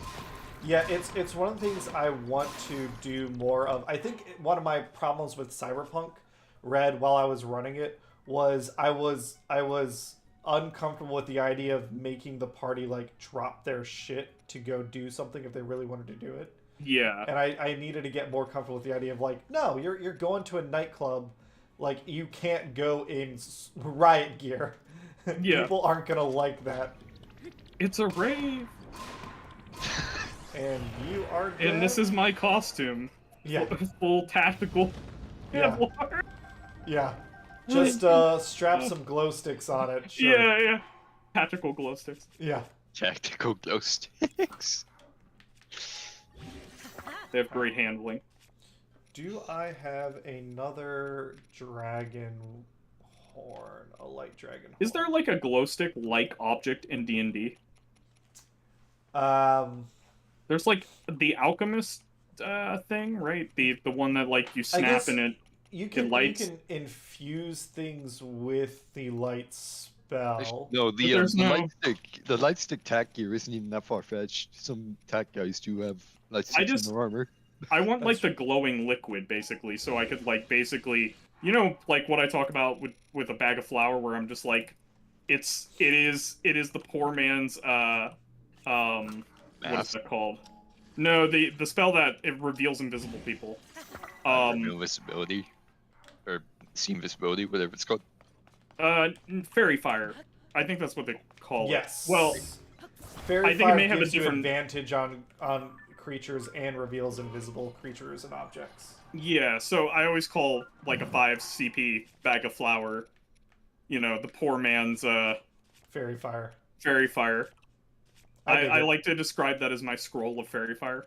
So I'm trying. It doesn't, you know. I don't know that there is a non fire based. Yeah, I just want like a neon liquid that would have been in glow stick, so I can just like crack that and just be like, basically like pour it on somebody and be like, you're not getting away. I guess you could do it by like grabbing a pixie and stick him in a jar. And then you just like shake the jar. You just and the pixie gets pissed. You just... Oh no, I thought we were going with like bad day at the G-Force training at NASA. I mean, my method's not like... so much better. I'm essentially enslaving a sentient creature for a nightlight. Well, you do literally what you're talking about in Baldur's Gate 3, so you're fine. Like literally same species of creature. Oh yeah, Black Knight, you played Baldur's Gate 3 also, right? Yes. So I personally find it hilarious that you're describing something he doesn't even know, I don't think. Yeah. No, I haven't gotten there yet. I'm still at the Grove. I hope you don't mind, but I don't believe that's a not a big spoiler. And also, it's just too good, the fact that like you're literally describing what somebody is doing in the game. Well, I think it's just a common like joke. I think Shrek did it. No. Well, I mean, I guess I should say my interpretation of what I thought you meant is what happens in the game. Oh, gotcha. Less common. Less common, yeah, to juice them. So I guess if Nate is not streaming on Wednesday, I'd be down to do some more Baldur's Gate. What I want to do is go back to the beach, because I recognize, like, I'm short, like, half the party members, right? Yeah, you left behind, like, everybody. I was like... I mean, I was like, I'm not... I mean, I mentioned Gale. I'm like, you know, there's a portal back there. Yeah. I'm like, that one I'm pretty sure will remind us. I've got my hot elf wife, and I've got my handsome warlock daddy and my best friend Max, and we're ready to go. Yeah. That's 4 people. Yeah. And we met that other guy who tried to knife me at the beach. Yeah, I don't know what his deal is. It's weird that he's a drow and he's like hanging out in sunlight. But yeah. Yeah, that is weird. Yeah, so I guess if well, you know, people didn't have time to prepare when the illicit showed up, you know. God knows what they were doing when they showed up. Okay, so this I'm surprised we don't have people in like their PJs with us. Here's a funny bit. Okay, so this random dude right here, he's gonna claim to be a researcher. He's 1,000% a Yiga that wants to stab me. So if I put on my costume... He says, "Oh, fellow Sup, bro? YouTuber, Oh, good timing. fellow Wikipedia The article statue's editor." the same as the others, right? The ones that lead to an abandoned mine. But the row ends here. I've looked all over, but there's no sign of an old mine. Do you know if there's anything inside the wall or even a way to get inside? Oh. Stone statues. That doesn't lead any inside the wall, so it's weird. Oh, really? Are you really, like, a dude? Well... Oh, he's gonna get you. Take Normally- off your costume now and see him just like shank you. He's like, Yeah. "I watched you kill all my friends." Normally they say something at the end of it, which is like, okay, now go hide so I can stab Link. You wink, wink. Yeah. This guy's like, "Would you like to see my wares?" And as you open his Yeah, inventory, god damn he it! kills You fucking... okay, he's better than the others. You Oh, prick. they caught on. You really lured me into a false sense of security. You They shithead. should have done one where you like, if you use them as a vendor, they like start attacking you while you're looking at their menu? inventory. Yeah. Oh, that'd be great. Just Oh. like make it one that's like optional, like you don't have to run into it. You know what I mean? Yeah. Oh, did we? Because Oh, if you're gonna do my something buddies like killed that, him. probably not a good idea to like do it to them. I You know, didn't even. Nice. in a place that they must encounter, Yeah. or at least I assume Nintendo cares about that kind of stuff from a marketing point of view. So, Max, while I'm playing, if you can put a message in internal general just asking if there's going to be a stream Wednesday, Yeah. and then if not, I guess tomorrow we'll find out. Do I need to and then- ask Nate specifically? I just want to know who's paying. Yeah, go ahead and ping Nate. It's his fucking responsibility. Yeah. So do we go straight? No, we can't. I'll go ask straight him, up. will you be taking responsibility tomorrow? Yeah. And then Black Knight, I don't know if you're free, but are you able to join us in a campaign we've already started? I am, but I don't have either of you friended on Steam. What? We played Monster Hunter together. Or do... Yeah, I just joined off of join codes, I think. Let me go check, but I don't think I have You should either see of you added. my. Well, I can add. You can add me. Yeah. I mean, it's my. It's like the same username I use everywhere. So. Fair enough. Cameron, what's your friend code? Just say that. Can you repeat that? I can put. I mean, I'll put it. I put it up during like Mario and stuff. It's public Oh, did you? information Okay. essentially. Nice. For Steam? For the Switch, I Nintendo think. Switch. Okay. If you said Steam, I was gonna be like, so, like, how many bots contacted you afterwards in, like, broken English, possibly Russian, I got trying to buy skins from you? I got the weirdest Oh, text God. today. CS:GO. I mean, it was clearly spam, Yeah. and so I ignored it. But You buy knife? oh, I got a friend request. Yes, from me. Should be, at least. Unless Did you someone else add- trying to do it at the exact same time. You sent it to Cameron asking him if he's willing to sell his knife skin. Yeah, I don't CS:GO. know. This one looks like spam. Yes, hello. I've got a M9 bayonet case fate or whatever. Oh my god. Fuck it All right. is. Did I correctly accept it? Yes. Awesome. My year in review is ready. Oh, let's see. What did Oh, I play boy. in 2023? I love those. I played I think 7 that's a really games. cool feature. I got I 10 I should go achievements. look up. I played Monster Hunter. Monster Hunter World took 84% of my playtime last year. And then the next two were Dwarf Fortress and Timberborn. And we know how long you played Dwarf Fortress. Yeah. I think it says And- here. Oh, also, I really appreciated that 5 sessions. they did not put the hours. They put a percentage Yeah, instead of hours. Yeah, it doesn't give hours. I have to believe that was a deliberate choice, where they're like, maybe we don't- shouldn't remind we people don't how want much time they're people to hold- spending. Yeah. Yeah. And also, are they going to send it to anybody if it says the hours on it? Yeah. It's really just Steam checking in on people. Listen, we're concerned. It's actually that's more of like a Nintendo thing, isn't it? Yeah, that's Look, true. we've noticed how long you've been, not moving. Yeah. The gyro controls have registered no movement. Nintendo even has a one-up. They can be like, you still there? Like, the control hasn't moved. Yeah, yeah. We have gyros. Alright, so I'm trying to figure out... They need to start adding, like, a heartbeat monitor and, like, start taking your blood pressure. We noticed your blood pressure spiked. We're really concerned for you. Yeah, you should take a step back. Well, there was what was it called? Pokemon Dota Sleep. needs that. Where they were trying to like gamify getting good sleep. I made a meme when that first came out. Oh shit, I'm about to run out of juice. Did you become a professional sleeper? They should make like Pokemon call your mom more. Oh my god. Pokemon, have you been eating right? Pokemon, heroic laundry. Yeah. Pokemon, yeah. Pokemon, it's been 2 weeks heroic. since you've cleaned the house. The 2 Pokemon versions will be laundry and take out the trash. Yeah, yeah. Instead of sword and shield. Yeah.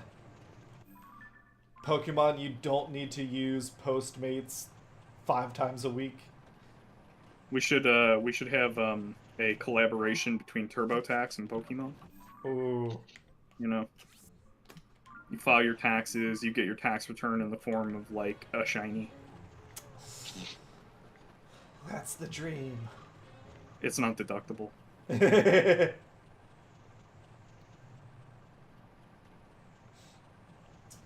Speaking of tax stuff, NFTs are taxable as of last year, right? Did they? How do they evaluate what they're? Do you just report what they're worth? I don't pay attention because it's all scanned, so I well, yeah, I mean, the other. I'm curious if God, speaking of like, I mean, I was impressed with that first scam, but now I'm thinking like, man, what hell was let loose by making me declare my NFTs as part of my taxes? Like, now you can donate NFTs to organizations and it counts as a tax deductible donation. Yeah, well, I donated my what is it? The what is that stupid monkey? Oh god. The monkey yacht club thing. Yeah, I donated that. I mean, I valued it at like a couple billion. Oh. So you know, I'm gonna need that write-off. Yeah. Ugly apes? I think that's it. Something like I like that. how I just completely forgot NFTs were a thing until just now. Everyone did. Ugly Ape Yacht Club or something like that. And they all have that crazy or that ape with the yeah, that shitty smile. Well, not even a smile. It's like, well, some of them have a smile nowadays. Yeah, they have different things. Yeah. I'm curious, like, so. I mean, they're all priceless. There's only one of each. Yeah. How do I declare priceless on my Yeah. Well, that's the thing. You don't, right? You want the government to think it's worthless, but you want other people to think it's priceless. Well, not when I'm doing a charitable donation. Oh, that's true. Yeah. I'm donating it to NASA, actually. Ooh, Battle Talus. For science. I don't need to fight you right now.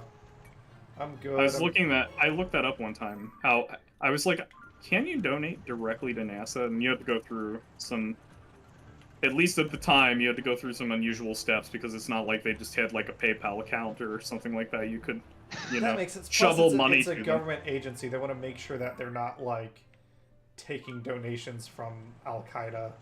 Yeah. Well, that would be pretty funny actually if they're Al Qaeda's funding a rocket to the moon. But NoobTube, what about the oversight would be disappointing. So I'm gonna get on a little bit of a soapbox here. I feel like AI is I don't like the branding. Artificial intelligence to me means Cortana. Yes, it's a machine that has sentience and sapience. Like that's what it's always meant she in comes science with every fiction. Windows install. Yeah, it's already here. It's what it's always meant in science fiction, and I don't like that it's being co-opted to mean actually image I thought it was and text generators. I mean, Halo does an excellent job actually differentiating where they're like, this is a True dumb AI, and versus- this is yeah. a. I think they call them dumb and smart, where one of them is just like literally we took shit tons of algorithms and crammed them together. What is ChatGPT of the future? Yeah. Yes. Oh, what Actually, the like fuck? almost all. That's a good point. Like basically Look at this. all of them Look at this except for thing. Arcana. Oh, this is another boss. My gal. Wow. I don't know if Dude, you saw I this don't know one. if you want to rob this guy's house. Oh no, we're gonna rob this guy's house. This guy looks like he It's gonna probably be- shoots first. It's gonna be so easy to rob this guy's house. I guess we're Yeah. gonna do it. You've been This- casing the place. this was he the- should be on vacation right This now. was the first boss, like of the Kohga. Oh Jesus. Yeah, let's do Scourge this. of the Depths. I can fly now, motherfucker. Oh shit. Okay. Oh, did you have to fight this guy when you couldn't fly previously? I could only hover. Yeah. Dude, he's as big as your girl. Okay, so I'm gonna do this. I'm gonna get out. I need bombs.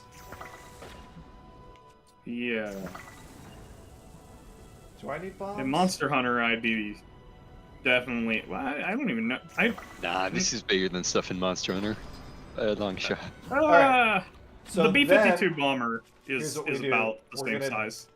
we got his little thing, his Maybe. little abdomen It's open. a and little bit vulnerable. smaller, and then Xenojiva, right? The blue. Do you see that? We Goku him. That's how we fight this guy. Oh my god. Isn't Yeah. that more Gohan? You like literally shot out and blew through him. No, With your well, head. Goku did that to King Piccolo. Did Gohan? Oh also yeah, do he it? did. He was the Oh, fuck. original. He did. He does it to Raditz. But he Alright. doesn't go all the way through and like murder him. Let's put our armor on. He doesn't kill Steel his dad.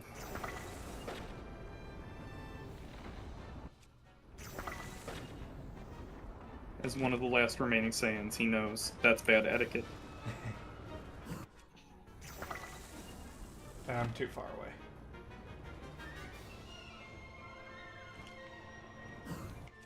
Come on.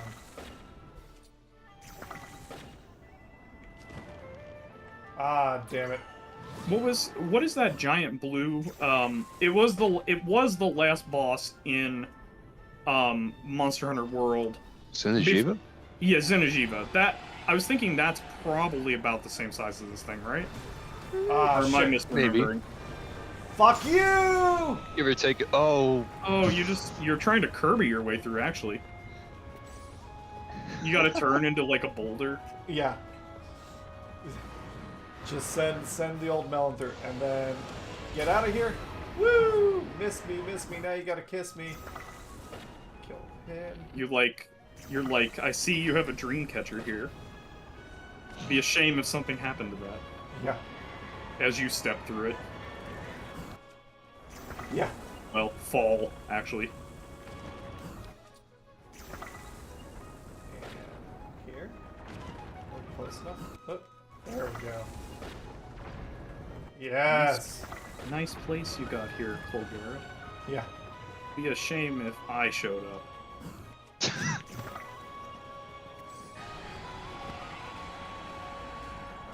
Avoid that shit. Oh, almost.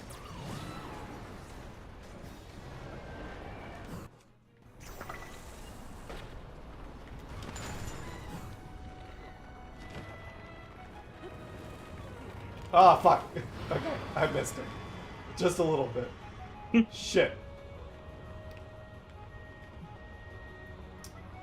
Yeah, NoobTube, I mean, as far as I can tell with AI, it's a business like any other. I don't think it doesn't seem... There Well, we go.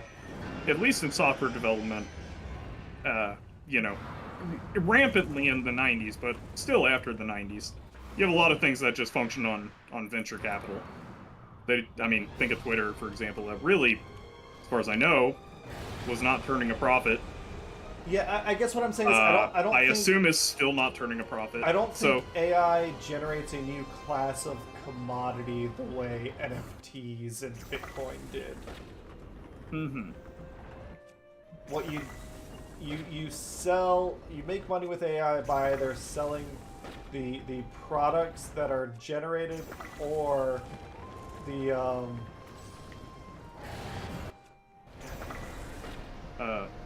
That's Well, really about the it. service. I guess the service of using it, right? or you support the industry by selling large data sets of data that you dubiously acquired. Yeah. So I mean, Yep. scraped, probably. yeah. I really appreciate some of the stuff that's come out where it's like literally like Slack chats where like employees are talking about like, yeah, we trained this on a bunch of magic cards. How do we like the magic card art? And they're like, well, we'll have to like basically obfuscate it so that it's not obvious that that's part of the training data. And I'm like, oh, shouldn't have taken screenshots of that. Yeah. I like that you can still see my little bike back there, like on the ground. I can't remember what company that was. I think it was Dolly, if I remember right. Oh, right, because they were advertising that they could mimic certain people's styles. Yeah. And they were actually, like, some of those were artists for Magic, which means that not only were they training on their art style, but they were training on images that artist produced that they did not own. The artist didn't own even. Right. That's when you get Hasbro coming after your ass. I mean, I'm not sure that I believe they can mount that defense, but do they still have people in legal? Oh, I see what you mean. Like, it is hard to run your case when you trim down your fat. Let's do this. Nope. Alright, now. God, I use so many bombs on this guy.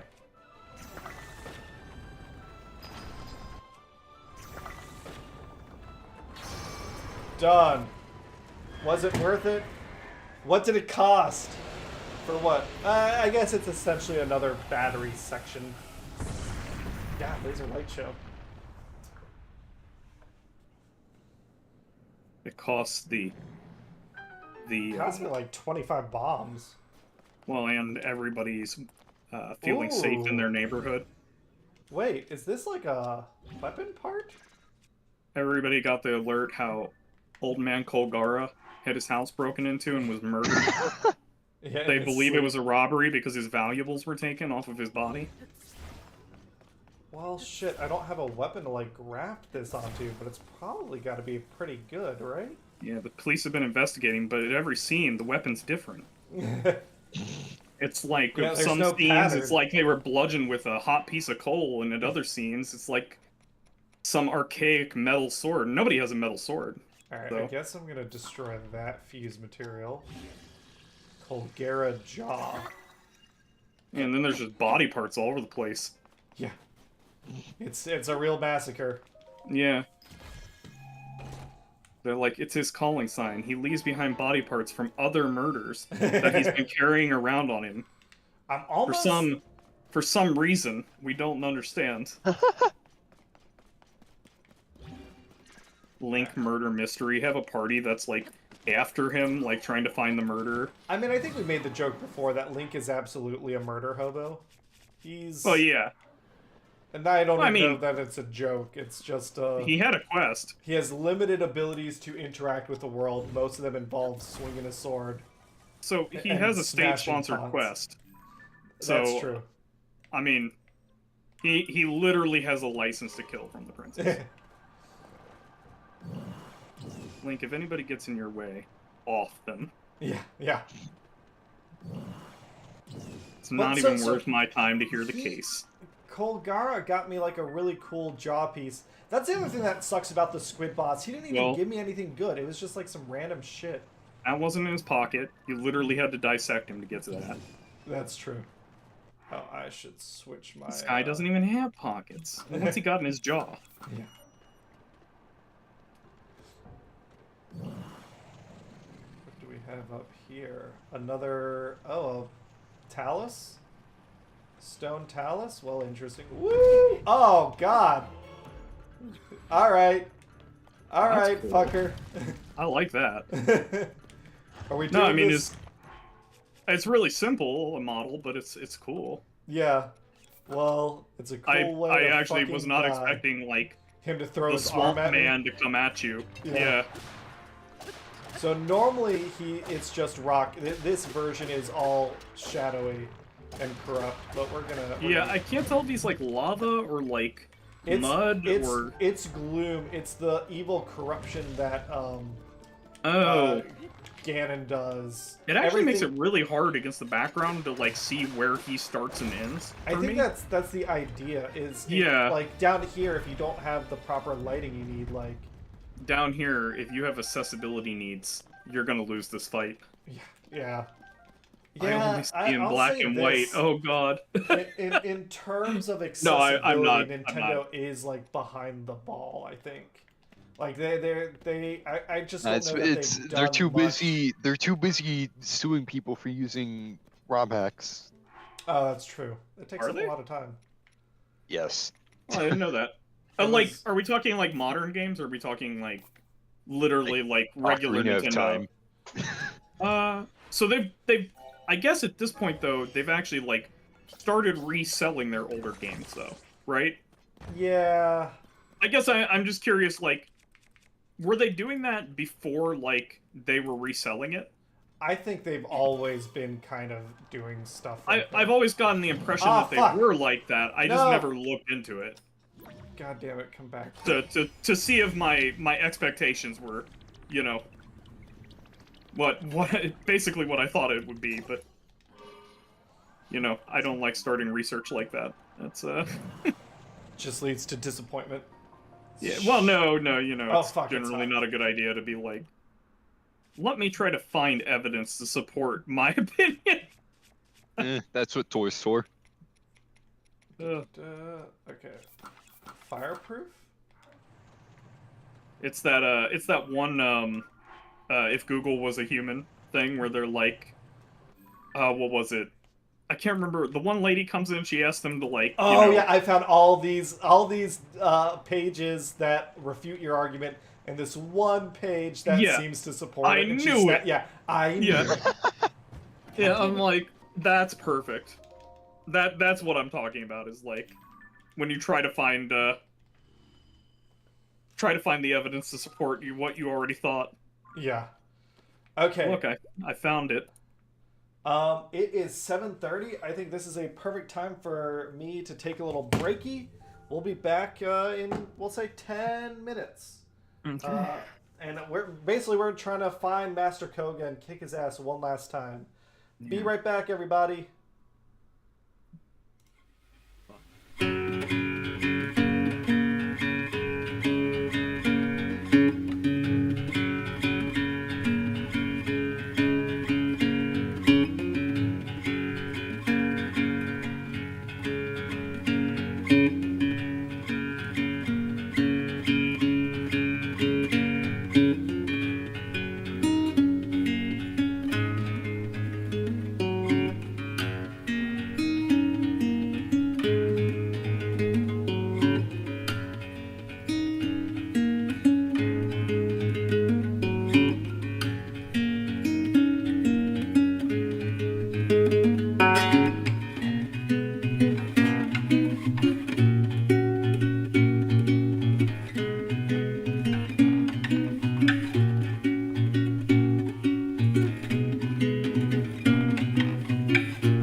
All right, we're back. We're kind of getting off track, not in terms of discussion that always meanders, but in terms of physically on the map. I'm not getting any closer to where I'm trying to get to. So we're gonna turn around a little bit. We Black Knight and Max are here. Yeah, We also, how dare you? Yeah. We. Oh, you know something I wanted to talk about that we like. I think we talked about it a little bit, but not too much. The Wizard of the Coast. No, it's like Iron practice. at this point, I feel like there's nothing left to say. There, True. but Hannah and I are going to Peru. Oh, right. You did want to. Ah, yes. Yeah, and Max, I know you're a big fan of the Incas, right? What's left? Yeah. Yep. And it's interesting because They I feel like they took a hit for civilization. Yeah. Like they tanked that one hard. They and in this game the Zonai I feel like are heavily inspired by the Incas. Definitely, but they seem to have developed exceedingly better with that. Well, I guess they had domesticatable animals. That's the that's the kicker. You know, it really helps you get things off the ground when you don't have to use human labor for everything. Yeah, they managed to like live even higher than the Incas did. Yeah, and they didn't have llamas holding them back. Yeah. One and that I'll just say spits this. and makes wool. Oh, look at this bone. Um, I think you probably are more knowledgeable Hebra Dark I am a Skeleton. little disappointed that they didn't find a way to lash just tons of guinea pigs or kitties to like some type of vehicle. I don't know what it would have been because you're up in, the Andes, but man, that would have been a cool historical side note. How many horsepower is it? 0.1.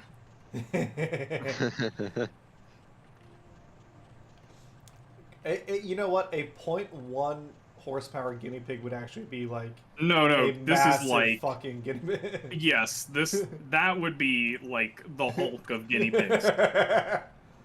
You see that and you decide that you're not leaving the top of the mountain anymore. Where did The shit your that happens down in the Amazon where stays in did the Amazon. where did your interest in Incan civilization and history and culture come from?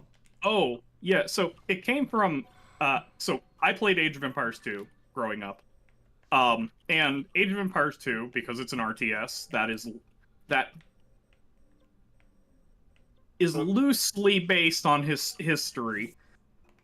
Sometimes more, sometimes less. But when we're talking about the Spanish, you might as well be setting them up as Space Marines, because they don't mention the smallpox. Yeah. Basically, gunpowders and steel armor did everything, and their final technology is called supremacy. Yeah. And it just makes all their villagers like as strong as a feudal age man-at-arms. It does. I mean, it's not just that game. I feel like it's a general, like, cultural myth we have. I mean, in this game though, we like don't- Cortez is like he's like the hero. He's showing up and he's like, I got 80 people. We can take this civ. Yeah, well, that's what I'm saying. We But don't- most history books don't, or at least I don't remember them portraying Cortez as a hero, because obviously I got over it, the idea that Cortez is somebody who, Cortez he was and, a genocidal treasure hunter. yeah, well, yeah, I mean, whoever had the treasure. Yeah. It wasn't about their race, it was about how much gold they had. Yes. He would have killed anybody for it. What is happening here?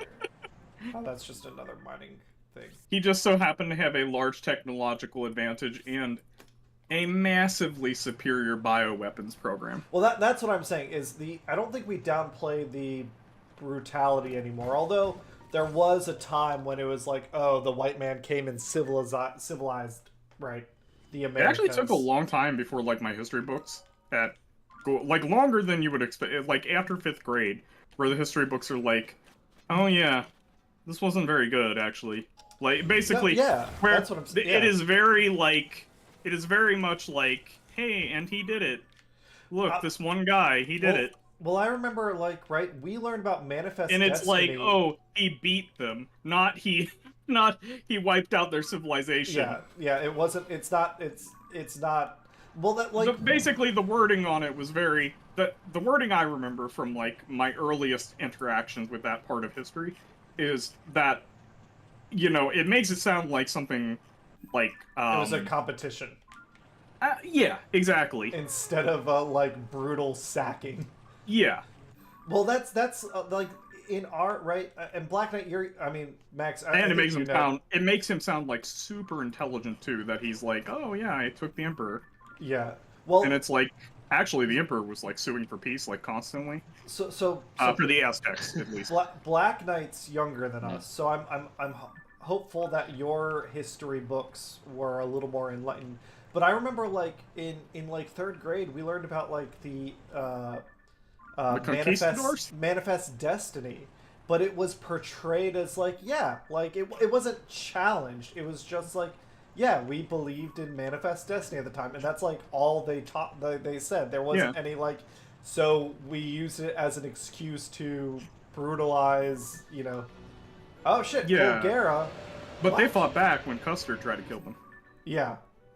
It's been a good year since I've taken a history class, but I believe, at least in the school I was at, that Manifest Destiny was just like described as Oh shit, he's above Like- me. our God-given right to expand. Mm-hmm. Oh, they did do that for you too? Yeah, Well, it hasn't there was changed, probably Cameron. more, but it's been like 5 years, and there's been a lot happening in The that 5 history's years. been So written. Yeah. We probably shouldn't analyze it anymore. Or question. Yeah, I think our locally our texts have hopefully been updated a little bit, but I do know that Mason's famous for one of our one of the moms being a shithead. Okay, I don't want to do another boss. Loveland fight, is very patriotic. Like it has a very high percentage of people who go into the military, and by that, what I mean by that is that you're going to have a lot of people here who are leading towards like nationalism, you know, things like that. So, I would be surprised if that, you know, was something that, well, first off, that they cared about, but then secondly, also, even if they did, seems unlikely that they would do anything, or rather, that they would feel compelled to reevaluate the stance. Yeah. Where the fuck? Just because, I mean, we won. Yeah. You know. But yeah, so basically, like, that was my, like, first experience with, you know, that kind of culture, or that part, like, basically, what happened to the scorched earth of South America, of, like, what, and to me, like, it's funny because I had, like, a time where I'm like, oh yeah, Cortez and these guys are, like, heroes, like, cool, they're basically, like, space marines, like, they had metal armor, the other guys have, like, stone weapons, it's, you know, they're bouncing off, basically, and although that's true, like, you know, like I said, Nurgle did his work. Yeah. But, then, later on, I started looking into, like, their history, and I'm like, oh my god, like, that's, like, our only example of, like, what First Contact looks like. So, like, and we're not gonna get another chance at it until, you know, until, you know, assuming, you know, we ever become spacefaring and we make it past the gray filter. Yeah. We may find the other filter, since, our only example of what, like, contact between two completely, two nation states that are completely, divided from that didn't even know about each other. Yeah. Had no way of contacting. Yeah, and basically had built up divergent and intricate, like, societies. Yeah, that's the you know, thing, more... right? Incans, like, we view them but culturally, Native Americans of all sorts are always viewed as, like, not as civilized before the white man got there. Yeah. And I should also say, the reason I focus on the Aztecs and the Inca so much is because they're more centralized in their governments, meaning they have focused power more heavily in, even if it's still tribal, in one of the tribes that is inside of the empire, one of the factions inside the empire, I should say. Yes. Whereas, like, you know, the Iroquois nation would have been much more A subdivided. federation. A federation, exactly. And also, the infrastructure projects, things like that, weren't as... I mean, you know, you have, like, the burial mounds and things like that, but you don't see things that are like Tetzalcoatl,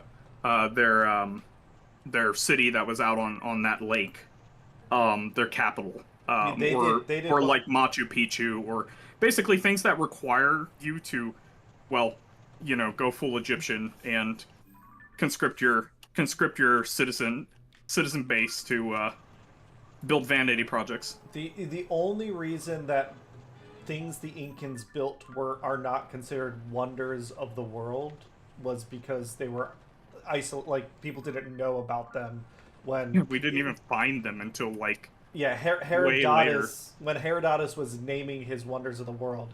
If he had known, then, like, the Colossal of Rhodes might not have made the list.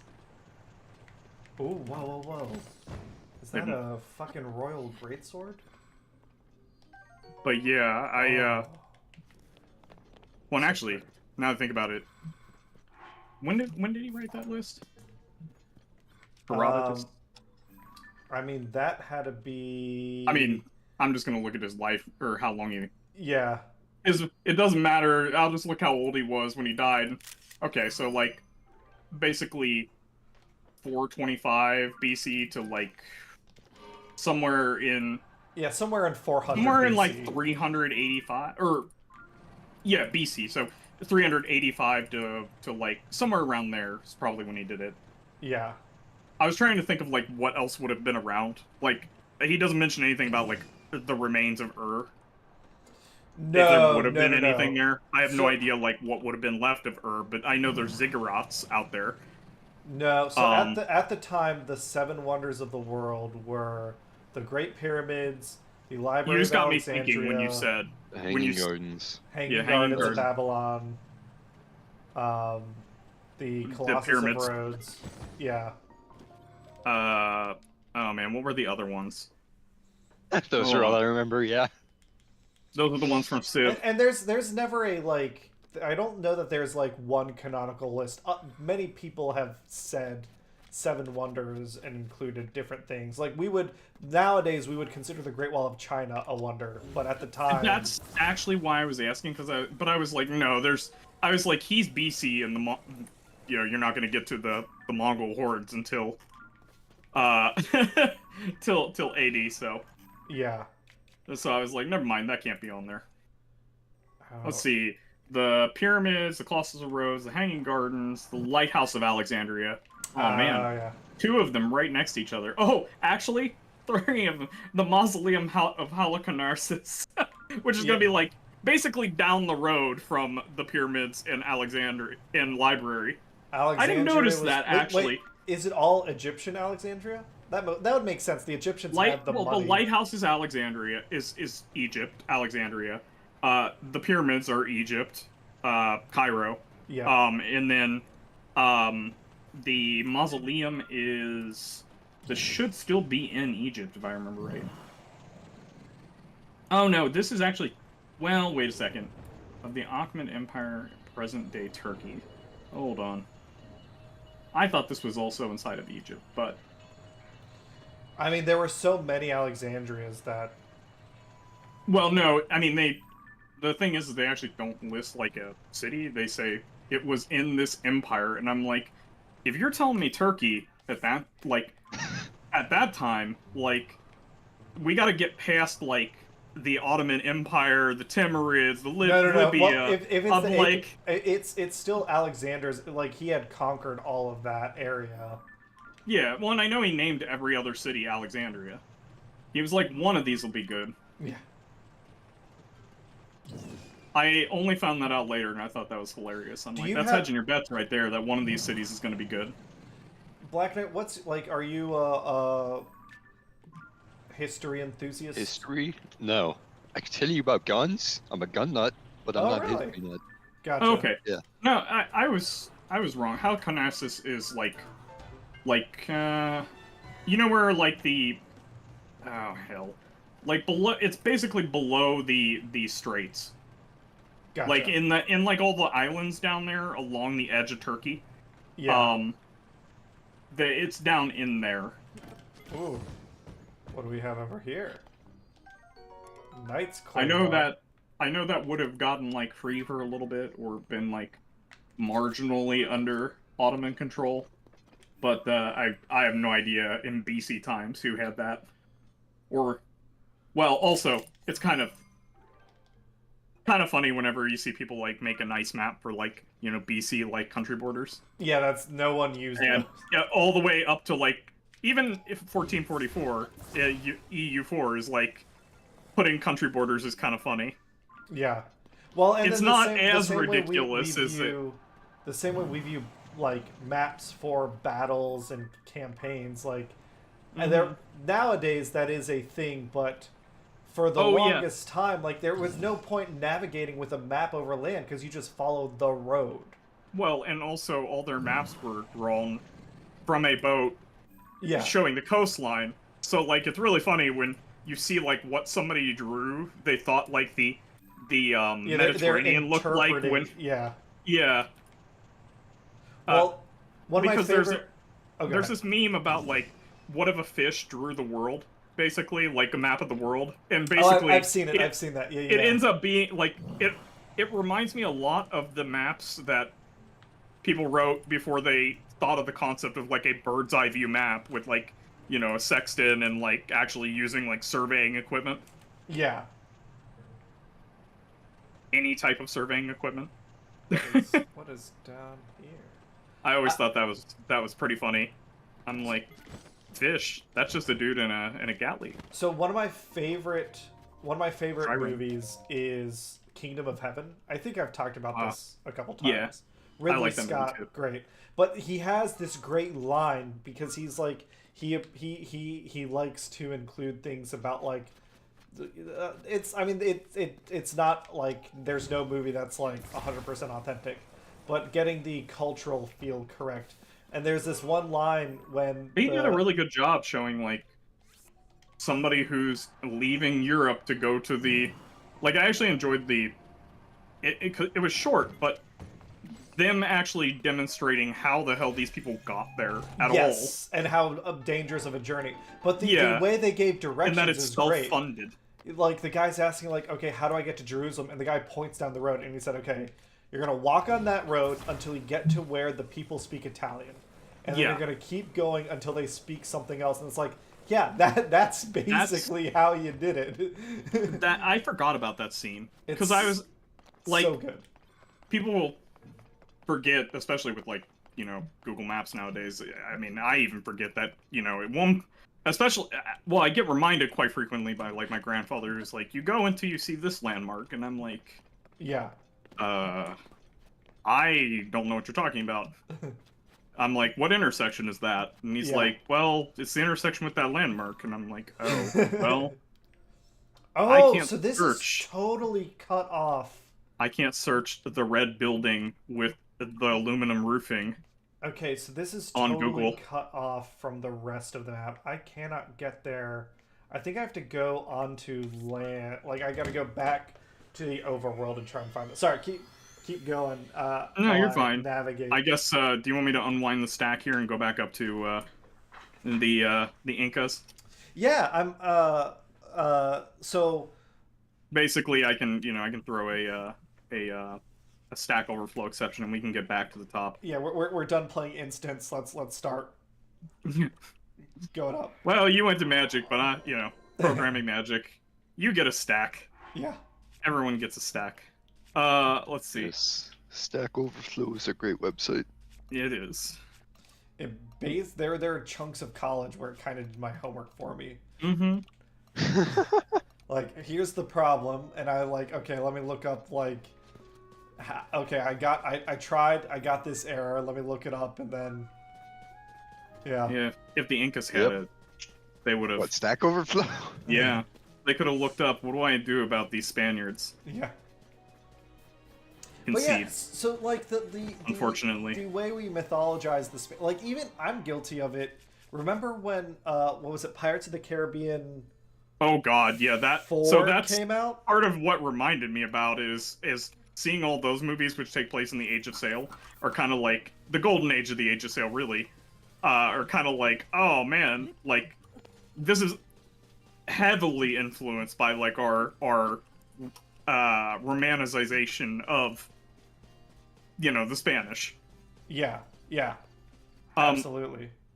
But basically, I started looking more into their culture because I was interested, and you know, I realized I think it was because I was reading Blackjack Geary actually that I'm like, man, we really fucked up when we like did that first contact. Like, and it doesn't even matter if like we held off until like, you know, 1800s. I'm like, that just means like, you know, even if like tech parity gets there, I'm like, oh man, we would have really messed this up still. Like, you would have to make it to like 1900s humanitarianism to like even have a chance for this to like not be Yeah. a shit likely show. the situation we got, because first off, medicine has to be to a point that, like, we can help them. And then secondly, we have to be willing to help them instead of just being like, wow, what an empty space. Yeah. No, Shame all agreed. these valuables are left here. Yeah. Can't believe they all moved out. But, so, you know, I basically reading Blackjack Eerie, I'm like, oh man, like, you know, this is what First Contact looks like for us. And, like, they're talking about how their, like, views, like, shade how, or, you know, cloud how they look at things. Because that's the only perspective they have. And I'm like, well, we're kind of in the same situation. The only perspective we have is, shoot first before they're within breathing range. Yeah. Because, if we, you know, if you find out, their biology is compatible, it's pretty bad. Their biosphere, I mean. Even if it's not, that actually, you could end up with a worse situation there, where your immune system just literally does not recognize the other shit at all. Yeah. I was, reading about that, I think it was the In a Nutshell book that they did on medicine. Because the author basically, he's a journalist. He started In a Nutshell because he wanted to do basically like medical videos, like because that's just something he really enjoyed taking classes on in college. And he ended up doing like a lot of other things, but he basically had like enough scripts that he threw together a book. It's kind of like Your Immune System for Dummies. Or rather, your immune system if you don't plan on using this knowledge for a medical degree. Oh, like it's informative, but like still talk to your doctor. Like don't try to use this to medicate yourself. Yeah. It's fantastic for what we're doing right now, speculating on whether alien virology and bacteria would fuck be us. better or worse than running into smallpox as the Inca and Aztec.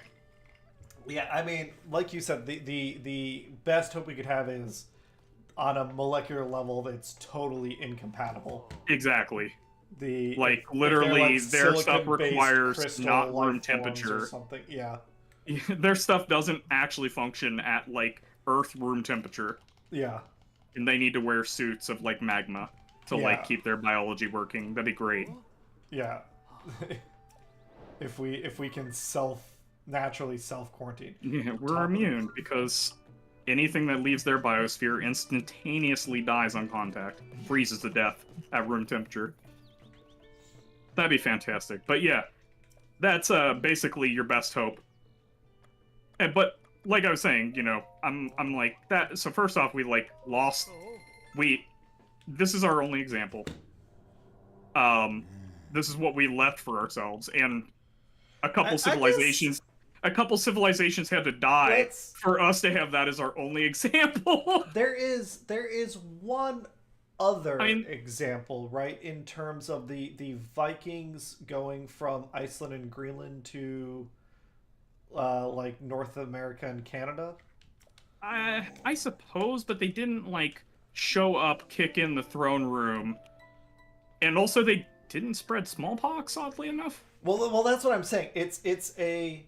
Now that I think about it, because you're right. I want to double check that that is something that has been historically confirmed. That's not just cultural mythology, correct? The Vikings did. I mean, I would say that in Newfoundland. I have heard that, and I have never looked in to see if it is cultural zeitgeist, mythology, however you want to look at it. Because, like, to your point, like, that is an example of first contact where... But also, they were dealing with, like, because basically the further north you go... today? How's it going? The further north you go, the less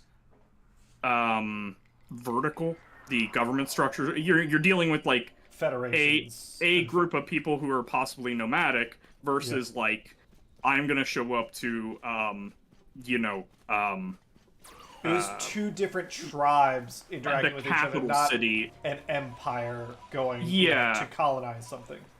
Exactly. But I think that's the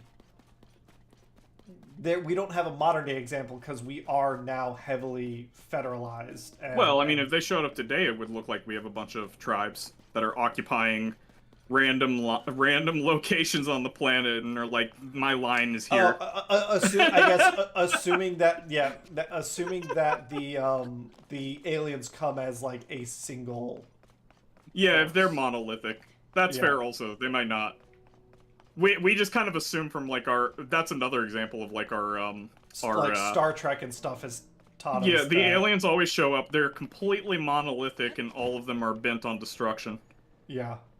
Well, maybe. Well, yeah. But they're whatever typically they're doing, it's one government per planet at maximum. Yeah. Well, Star Trek for sure.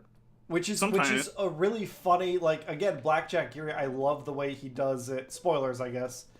I love the way he does it in his version of Earth, where Earth still has all the different governments.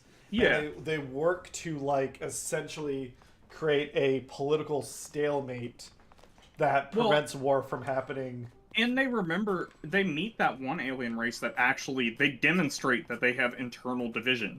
Yeah. And, like, one of the factions sits on the border, basically preventing border crossings from their nation into the other. Yeah, yeah. Because they're like, yeah, these are our Hicks. They're racist.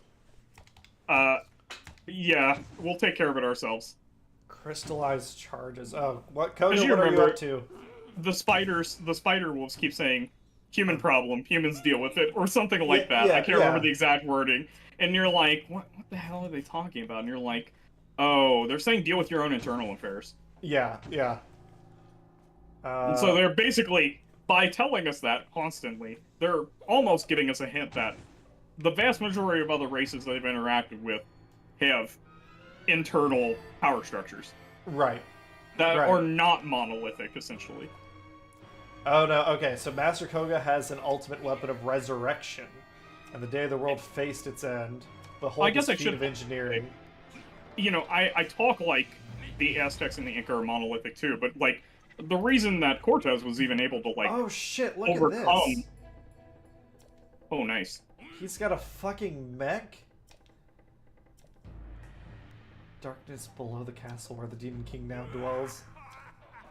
Deepest reaches of the depths far below, beneath Hyrule Castle. Oh my god, it's a wrestling arena. Oh my god. Okay, we might need Black Knight to talk about guns for a little bit. Can you make a steel chair? No. Alright, what the fuck? Oh my god, he actually does have a mech. Come on. Oh my god.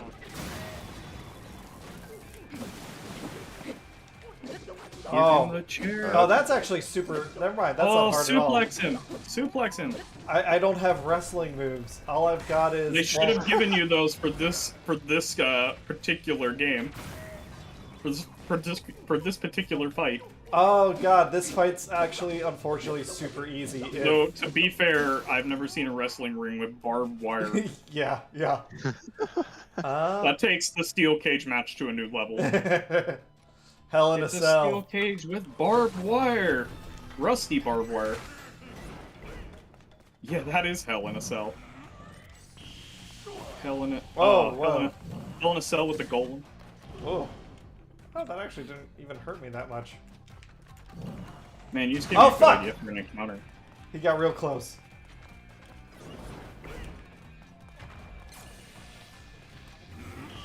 I need to, Damn it.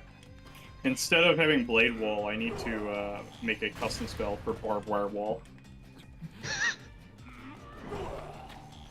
Fuck! It's difficult terrain that hurts you a lot. Make a Constitution check to force your way through. How do I get through? That's what I should do. You take a D4 damage and roll a 2. You lose 2 pounds. Just however much damage they take, that's how much flesh they lose to the barbed wire. Oof. Man, Dr. Bradbury should have like lost a good like 10 pounds when I tried to climb through that those basically held barbed wire. In the last what was that? The last epic we did. Oh yeah. There were these chains that another party, the other party would have gotten rid of them, right? If they did something. Yes. Yeah. So there was a strike team that could have gotten rid of them. But man, there is not enough time for them to like actually do something about those. So like, I found out I was the only one who didn't have like some way of like teleporting in our group. So I tried to climb under, and then everybody tells me that everybody has a way to blink, and one of them can take me with them. And I'm like holding like. I'm thinking, like, my character's probably, like, holding his abdomen, like, bleeding out, like, thanks. And I went down to 1 HP during the next encounter. I'm like, I should have asked. I just, you know? I didn't want to have to carpool. Teleport pool. No, that didn't work. So the barbed wire took a pound of flesh or 24 hours.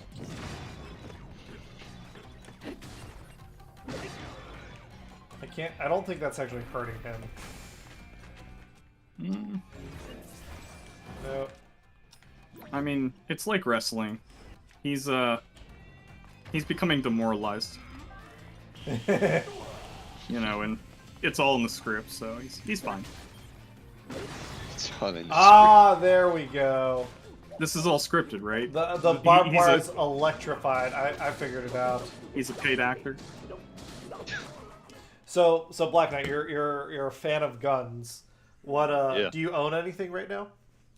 Not at the moment, but do you go to the range or do you hunt or anything?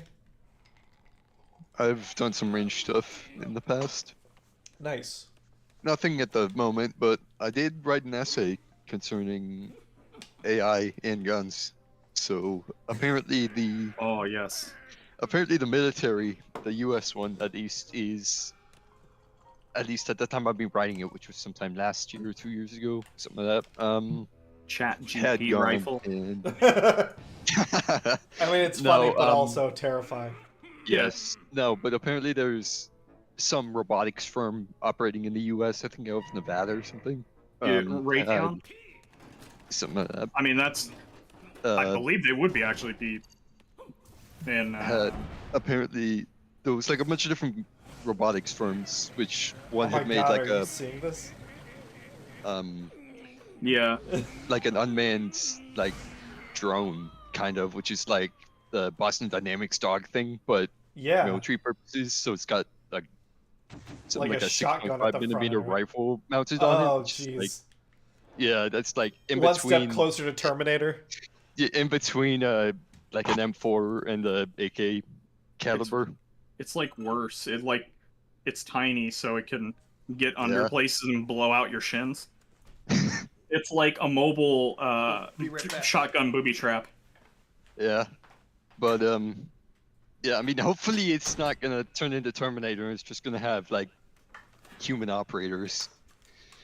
But we may hit the age where robots with guns are running around winning our wars. And teabagging people. Yeah. Boston Dynamics dog stops to teabag everyone it takes down. I did read some interesting things. It might have been some of the same sources you were looking at. How the soldiers that they were using, like the big thing they're working on was their ability to recognize targets, and tricks that the soldiers were doing to get past the AI's recognition system.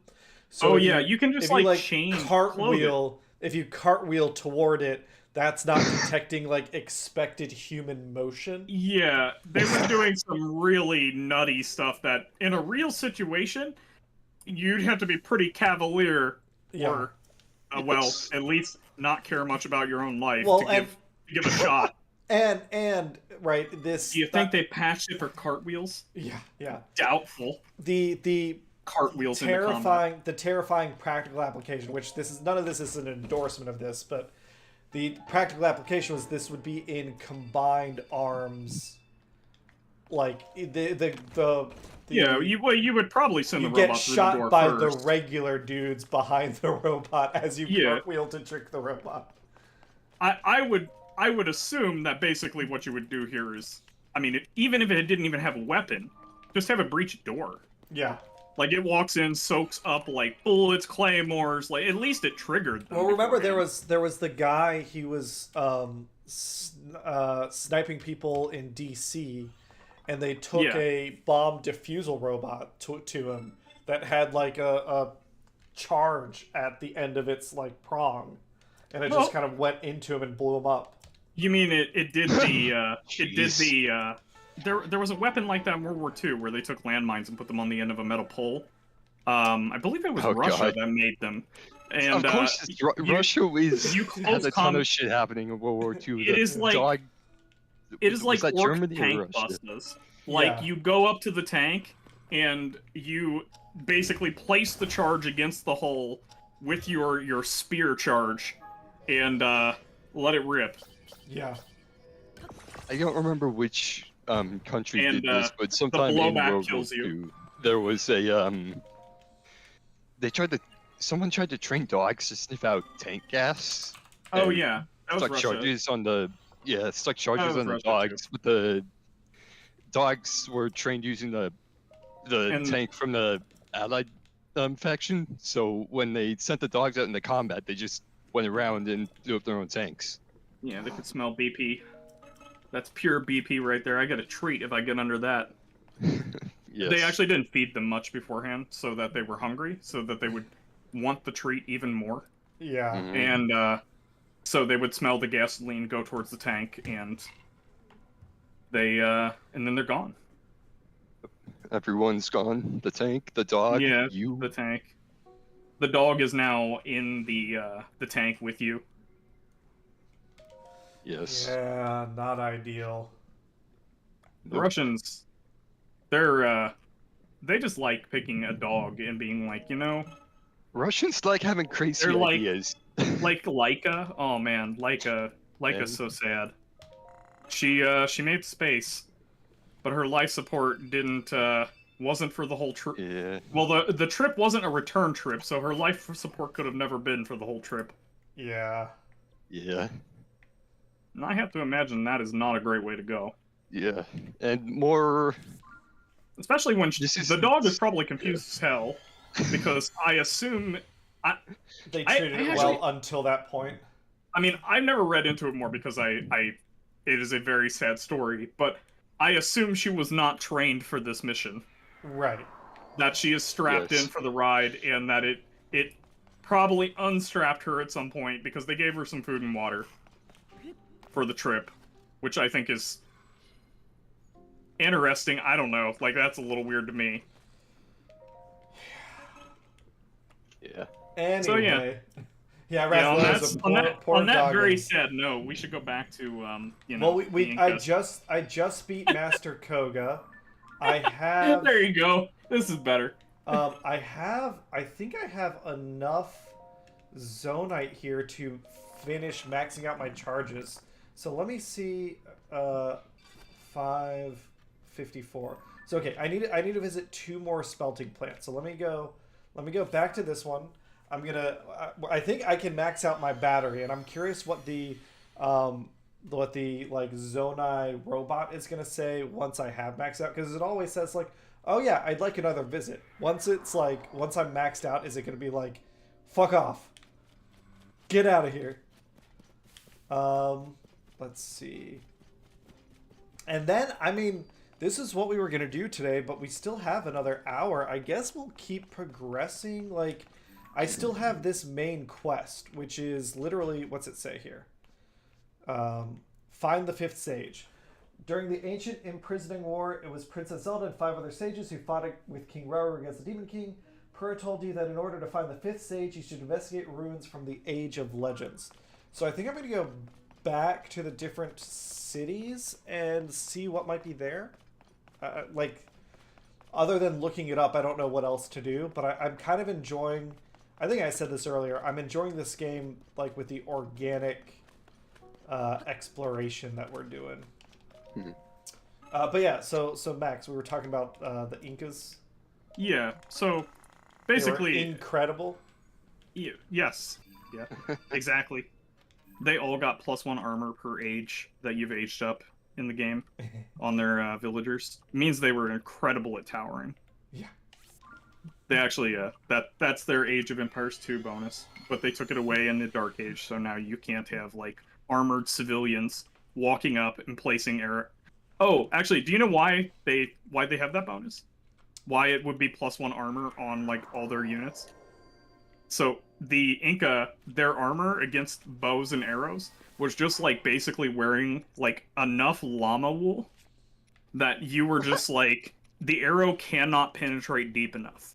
So, they would wear this in the combat, and, like, by the end of it, they would look like pincushions. And they would be able to recover all the arrows as well. Oh, that's pretty great.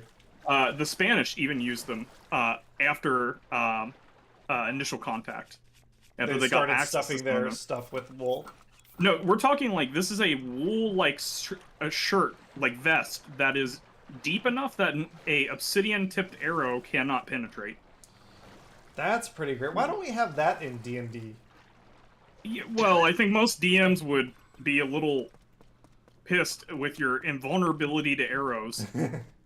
But also, I give it to you because the first time you get hit with fire, you were going up like, like, I want to see how quick you can doff that. I mean, to be fair, archers make up like roughly a4, not even like a sixth of classes. Like, there's only like what, ranger. Yeah, and also, like, what else? when was the last time you put your party against like an Ashen Core type situation? Like. Or I think my party would be arrows. really pissed at me if I was like, so, you engage the enemy, the 5 you could see, and Robin Hood and his merry band of 30 longbowmen are now pelting you from the woods. Yeah. What's everybody's AC? They've set up a kill box that you've walked into. Yeah. Should have rolled higher this on is the, difficult terrain too. Nobody noticed this was mud. Yeah. This is knee-deep mud. Yeah. Should have rolled higher on your perception check. Ooh.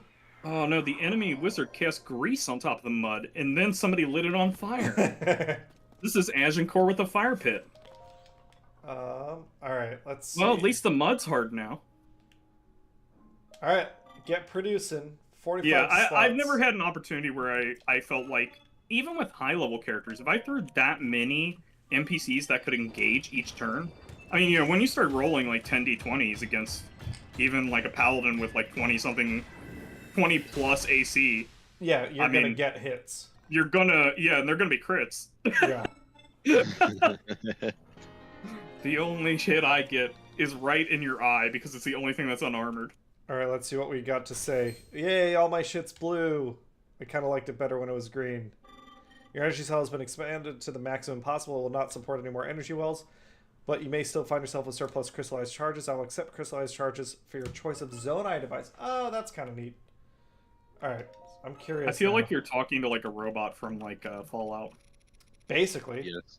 I mean, that's basically what it is. Ooh, okay. If an enemy wanders in here, is he going to use like his flamethrower that for some reason a domestic house robot has? Well, how else are you going to make s'mores, Max? Yeah, seriously, is there any lore in Fallout about, like, why the domestic house robots are equipped for, like they're from 40k? Instruction work? I don't know. Yeah, I'm not sure. I was gonna say, like, you don't need, like, a Tesla flamethrower to, like, light the stove. You know, but these guys, they're, like, shooting me from, like, 3 feet away. You know, it's not, like, a military I think it was more for the, not just like civilian uses, or well, yeah, obviously, but like construction work as well as household. But I duties. definitely I don't distinctly remember there's like a town you walk into where basically just like the hover robots are left in the houses, and they're like doing like the things they've been doing for years, in the house, like tidying up, and I'm like, I wonder what those I wonder what the if they ever explain that in the lore why, all these people like. Presumably there was more than one model, but everybody needed that one with the buzzsaw and the flamethrower. So I played Fallout 3. I did not get... I checked out New Vegas, and I've heard it's really good, but I didn't get super far into it. I do not know much of the Fallout lore at all. I read Nuclear Holocaust. Yeah, well, I read know the that entire part. wiki about like the different vaults, but I never even thought to like why did the household robots have like things that servitors have in 40K? Yeah. I mean, there's a lot of alternate history stuff before the nuclear holocaust, right? I remember one of the big ones was that there was never the transistor invented, so everything just had to be like yeah, and that's why they end up with anything you can do with a transistor. Everything's still vacuum tubes, right? Yeah. That's really funny. But I do like the idea of somebody like trying their hardest to miniaturize vacuum tubes. Yeah. They're like, we're working on the 15 nanometer vacuum tube. No, nothing here. Intel's next generation mono. We were just at the vacuum Gerudo. tube. I don't think there's anything at the Gerudo. I don't think there's anything at the Gorons. And I've been to the Zora recently. Oh, you know where we could go? The Kakariko Village, Kakariko Village. I bet there's this area in Kakariko Village where this whole game there's this fucker there that's like, I'm on Princess Zelda's orders to keep people out of here, and right now that we acknowledge that Zelda's like a fake, maybe he's gonna be like, oh, it was Shadow Ganon this whole time. Yeah, I'm waiting for him to be like, no, I was the real one I talked to. Yeah. No, I fervently believe. But then you tell him, the real Zelda's just in the ditch somewhere. I do like the idea she's that a dragon. You would tell. What the fuck? How would you prove it to him that you actually know that she's not real? Yeah. Would you? Because literally, haven't you had like repeated conversations about it? I mean, but like hallucinations for you, like other people don't experience those, right? Right. Okay. So meaning like Link would have to say his vision quest told him. Yeah, basically. To the knight, and he would have to just be like, "Oh yeah, I believe you." Been getting the good stuff from Zelda. Let's see if we can find Zelda real quick. I don't think there's a good way to track her, but call her up. Tell her you need a dime bag. Let's see what they're. Ah, here we go. This is new. Taro, what up, Taro? Should wear a fucking shirt. Have you found the guy with the sign anywhere more? I have a couple places. How many more do you think you have to help him with?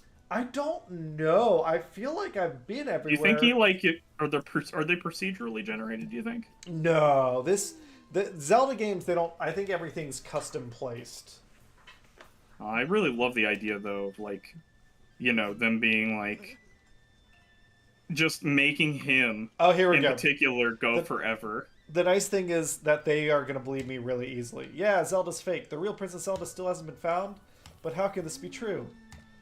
Well, to be fair, and you know what? It helps. Pretty par for the course for them. The mayor of this town is in love with Link, so that probably helps convince. The real reason she orders. Here we go. The real reason she ordered us to close off the floating ring ruin was because the Demon King saw it as a threat. Isn't that right? That only means one thing. We should investigate the floating ring ruin immediately. Yes. Let's do it. Get me in there. I can see how this town went along with her orders. Just whoever showed up last. Yeah. Is correct, right? Basically. They have the most new, accurate information. Yeah. What? Taro. Yeah. Boom Headshot, you're not wrong. That is a hot archaeo. It's Indiana Jones, essentially. It belongs in a museum. stone slab inside engraved with Zonai script, and we've already done all the Zonai script translating. Oh, I'm going to try to finish up the Inca thing now. So Yes, basically, go ahead. Go back to that. they have a very interesting system for keeping their whole society alive in a climate that wants them dead, that is inimical to human life. You know, the Andes, or if you go lower, you end up in the Amazon. What's the average elevation of Incan civilization?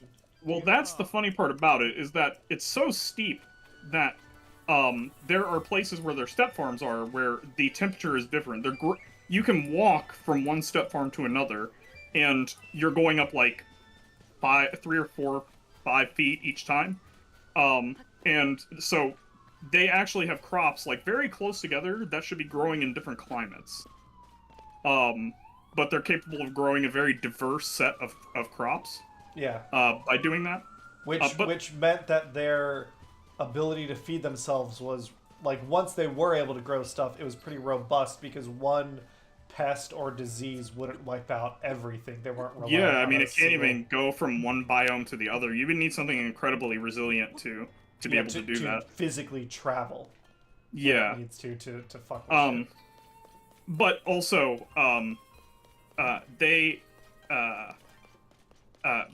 freeze-dried potatoes. They took the potatoes they grew up into the Andes, and they had these warehouses that they built that were communal warehouses all along their highway.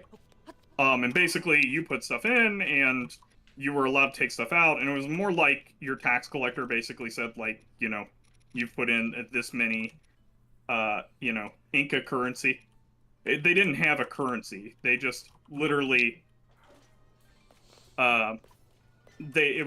it wasn't even barter per se, because you know, you did communal work. It went into the warehouse, the Inca Amazon, and then you could go take things out that you needed. There were luxury goods still, like particular types of alpaca fur. That was basically the people who wove the alpaca fur, or the alpaca wool, rather, based on the quality of the wool and the craftsmanship, that would have changed, like, whether it was a luxury good or not. And that would have also changed the legality of you owning it. Then you have, but basically, I guess I should step back to the farms, though, because that really is where all this starts, is that the reason they have all communal... We're saying the word communal. It was a governmentally regulated, like, centralized economy, right? Yeah. Marx would have been proud. Yeah. But not really. I mean, it sounds that way. They still but had really, classes, and yeah.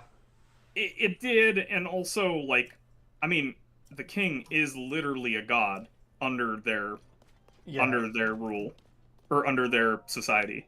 So, and that's a huge problem, actually, and part of, you know, the crisis that gets kicked off when the Spanish capture the Incan king as well.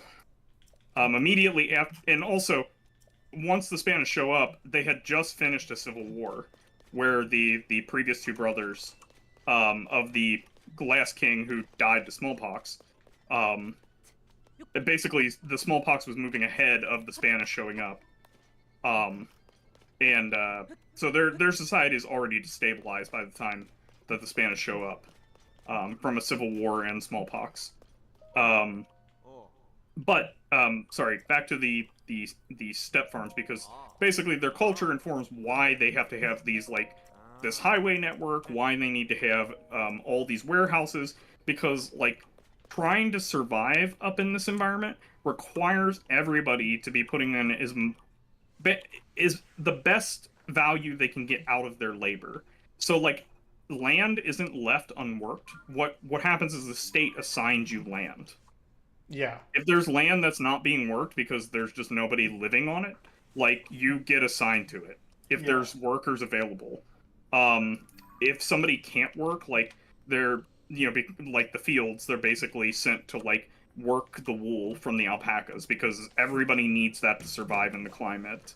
They, like I said, they took their potatoes and they actually figured out how to freeze dry them up in these warehouses. And even if you were old, you were being taken care of because you had something you could be doing basically.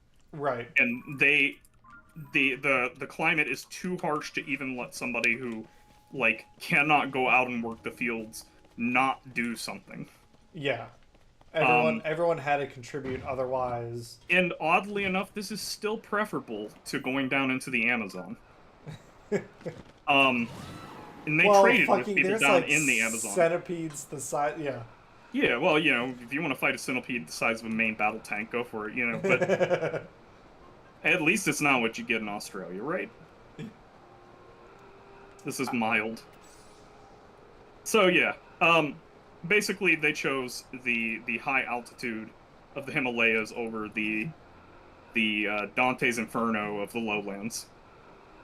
And because of that, you see a lot of things in their culture that lean towards this communalism or this pooling of labor. I am remiss to call it socialism, communism, anything like that, because the bigger, how do I say it, the overarching state apparatuses are not there in the sense that we think of with those two. It's not democratic or anarchic. It is a centralized, singular, absolute monarchy. It is a theocratic, communal. Yeah. I don't even know how you start, because you have a god king and you have collectivized farming. I don't know what. Yeah. It is a incredible hodgepodge. Which then that's when I was like, oh my god, if they had another 100 years to develop, what would that society look like? Where you have the Pope leading the communist farming combine. I don't. You get what I'm saying? That's. Yeah. Hey, Princess Zelda, how's it going? Every year when that timeline got cut off, basically when we showed up, or Europeans showed up rather, we lost the what if, of how, because there is no society that develops like that somewhere else. We are, we're trying to rescue you right now. I'm a little lost on what to do next. We just finished Master Kohga. I've done the 4 temples. I think we are, go on. Sorry. I'm doing some side quest stuff, and then I think I'm going back to Kakariko Village to figure out some ruinations. And we are talking a lot about the Incan Empire, because I am traveling to Peru this year. He's traveling to Peru, and without Max. Yeah, he's not taking me to Basically, I wouldn't go on my own because I would want to have somebody with me. And then Cameron's like, I'm going, but it's a family thing. I'm like, but Cameron, we lived together once, aren't? We're family. Basically, I'm family, right? I'm scouting out ahead so that if you don't return, I'll know. Yeah. That the Spanish got you. Yeah. King Gliok. Oh shit. I haven't even fought a King Gliok yet. Okay. So yeah, we're talking about the ancient Incan civilization and kind of how they struggled to survive against their environment and did so. Yeah. How they struggled with their theocratic Marxist society. Yeah. Yeah. Marxist-Leninist. No. I mean, they're not Marxist-Leninists, but the communal farming thing really throws people off, where they're basically I say a state level, but when I say a state level, if you're talking out in the boonies, that's just your tribal leader. That, you know what I mean? Yeah, they collect taxes for the monarchy, but at the same time, their how authority. how much It's authority not does the like monarchy exert at that point? yeah, they're not like asking you for your papers, please. You know what I mean?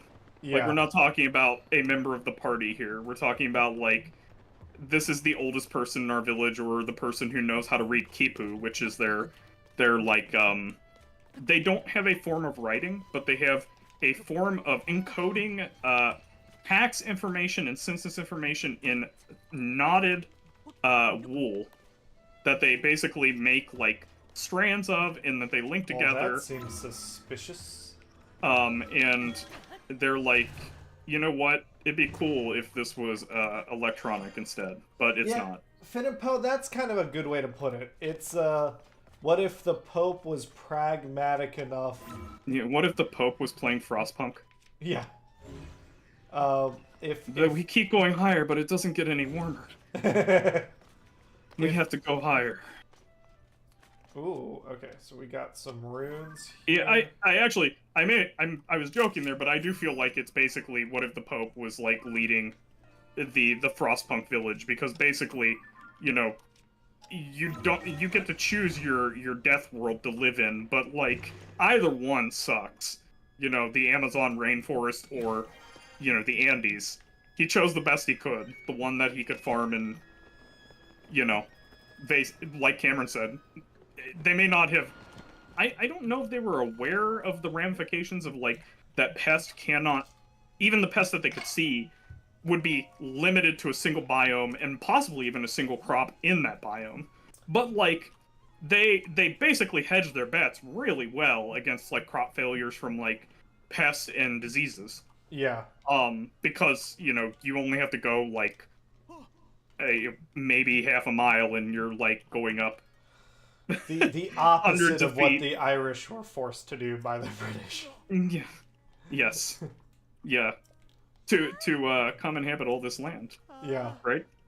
Boom Headshot. I don't know. I guess Max, when you say Frostpunk, is that referencing something? Oh yeah, it's a video game called basically God, it's actually really funny. It's Can't figure out it's like Southeast, but oh hey, we know Monero. We know Monero. it's like steampunk, except that basically there is a disaster happening where and I don't know if they ever explain why, but global temperature is constantly dropping. And you are trying to survive like the mega ice age that's coming. And the British of this world knew that it was coming, and they dug these boreholes like way down to get to geothermal heat. But we're talking they did this with like coal power. Like basically like they had the finest 1800s technology they could use. You know, if it worked because you boiled water with coal, then they had that tech. And that, by God, they were going to make a borehole down to where you could get some heat. And so they made all these boreholes all over the place, and every mission is you trying to lead the survivors around the area in which that mission takes place, which is always around one of the boreholes. And it's called the generator. They built a building on top of it that basically pulls the heat up. And it's the only building in your settlement that's like guaranteed to have enough heat. But you have to send people out to go get resources away from the heater, and they're going to get sick, and they're going to get injured, and you have the finest 1800s technology to take care of them. So you have to make social, like, law choices that sometimes are pragmatic, like, well, you can mandate that the kids will work in the mines, funny enough. You start out without child labor, but you can send those little guys back in the mines where they yearn to be. Or you can mandate cannibalism, because you know, you can't let anything go to waste. Oh, one of my favorites is you can so despite having 1800s technology, these people know how to do a transplant. So they can graft anyone's limbs onto someone else. Great medical technology. Oh, dude. Their medical technology is like... I mean, they must have spent all their budget beforehand on medical technology. Like, no wonder they didn't notice that there was about to be an ice age. Because, like, Or somehow maybe they're everyone is like a type O. Everyone has the same, like, they're all Yeah. clones of each other, so the graphs they take. all have type O, and none of the pathogens in one affect the other. Yeah. Because you know where you leave all these limbs? In an open grave outside, in the frost. Yeah. Because that'll keep them from decaying, Yeah. and also destroy every cell from freezing. We grafted a frostbitten limb back to you. You're welcome. Ancient columns. So, anyways, your doctors are incredible. They are the real heroes of your society. After you pass that law, of course, they won't do that. They won't use the forbidden techniques until you've made them legal again. But basically, every day is going to get colder, but you're going to get more refugees that show up. And you're also going to, you can send out people to go, like, look for things, because you can find some really valuable things out in the waste around your generator. Like, apparently, society beforehand had these steam automaton that you can then go send to do any job, and being a automaton made of metal means it doesn't care about the cold. So, you know, I guess if you don't want the kids to go to the coal mine, you could send the automaton instead. But I, for one, do not like robbing them of their joy in life. The kids should be able to go and play in the coal mine. So, I let the steam automaton do something else in the cold area while the kids can still go to the mine and play. Yeah, it's just their right. But yeah, so basically, you know, the Incas are kind of... They don't have the end blizzard. They've just signed up for the long haul. It's never going to get better, but it's not going to get, like, apocalyptically worse. Well, until the Spanish show up. I guess that was their endgame crisis. Yeah. They just kept hearing on the wind, Santiago. Santiago. Kept getting louder. They were like, what is that? Yeah. Is someone saying something? Yeah.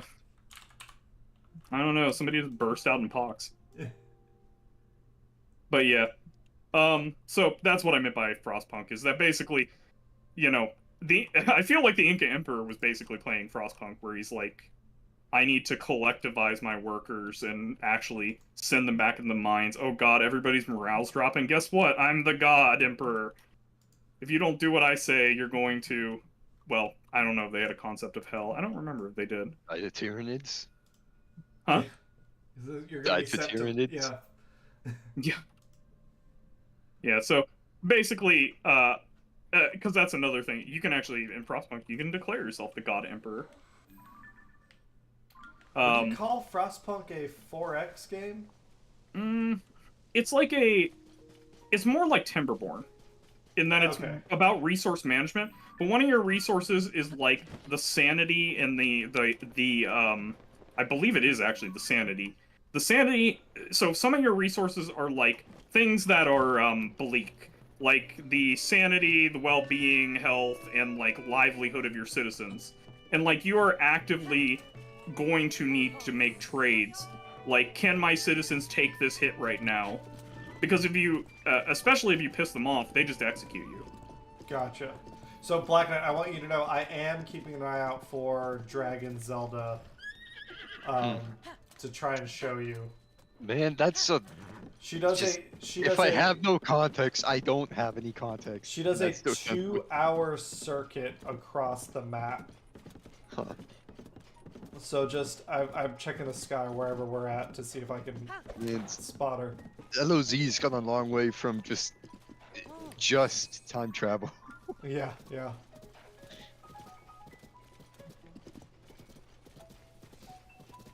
Oh, and I guess the final thing I wanted to touch on with them, because there's basically, I think there's like 3 important things to cover with them. Is one is, you know, the Spanish are going to show up and they're going to wreck everything.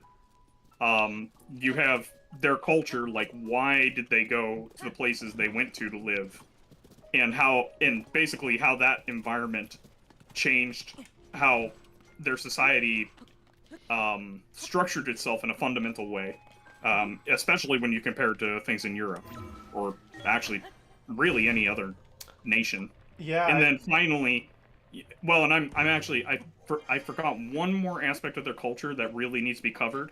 When your emperor dies, he basically forms like a limited liability company that holds all his assets for the end until the end of time. I'm not even kidding. Basically, he has an estate, and everything he conquered, like all his spoils, go into that to support his dead corpse. They maintain it. They keep them. There are some that have made it to actually this is just day. Warhammer.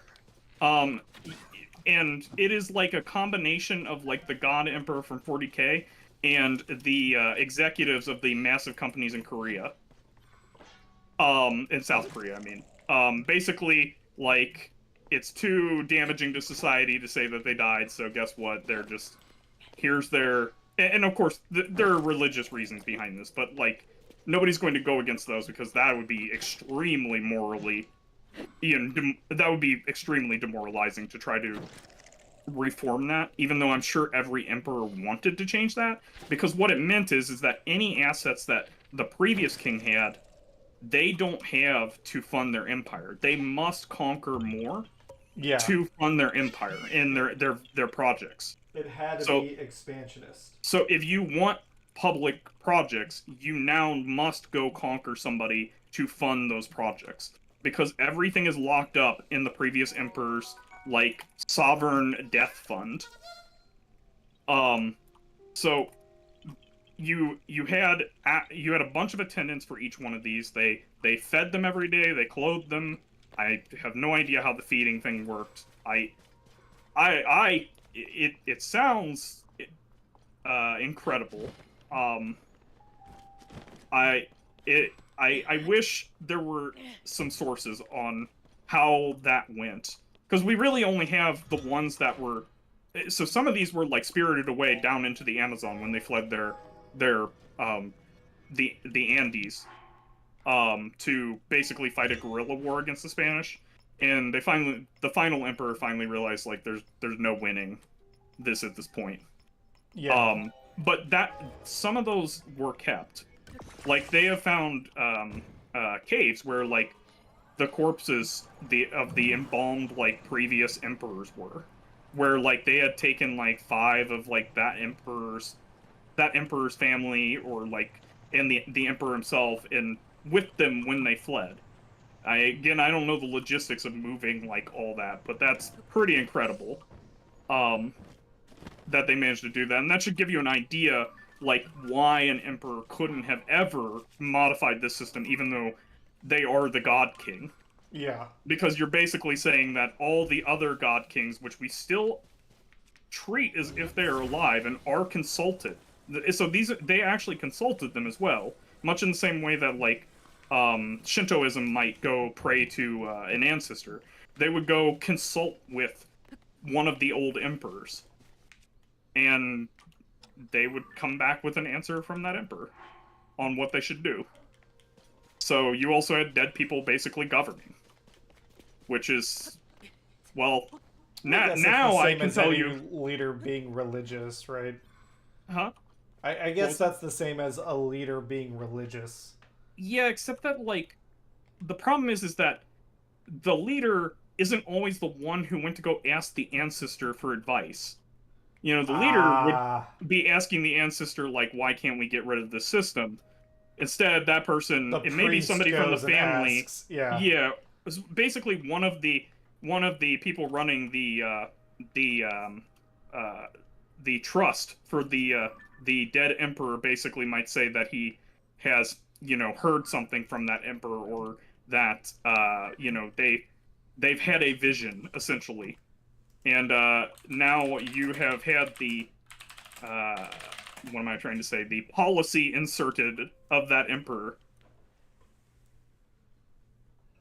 I gotcha. And the Incas also, they rewrote their religion quite... I shouldn't say rewrote. They modified their religion strategically to include other cultures that they conquered. And they did a really good job at that. Basically, whenever they steamrolled anybody, if they could get them to, I should say, whenever they peacefully annex somebody, they would work with their priests to include them in their foundational legends, which are, if I remember right, and I hope I'm not mixing this up with the Aztecs, so I'm sorry if I am, because they're both similar. Is that basically there were 5 tribes that came out of a cave. One of them had a staff. He basically used that like a dowsing rod, and when Oh he shit! found the Black location Knight, of here, their here she town, is. There's Zelda. he knew What to the set up there. Huh. And the staff was given to them by Yeah, their like I gods. said, this game's come a long way since just time travel, or the series rather. I wonder if there's an easy way for me to get over there. There kind of is. Okay, I'm gonna set up a warp point here. So And, like, why is this a thing?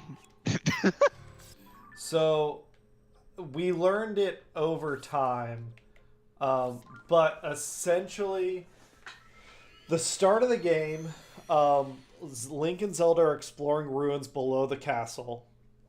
They find Ganondorf's mummified body there, and he's being held down by this mystical arm. The enchantment on it breaks. Ganondorf wakes up. He destroys the Master Sword and fucks Link up, actually destroying his arm. So that's why we have the mystical arm now. And Zelda took the Master Sword. She apparently went back in time.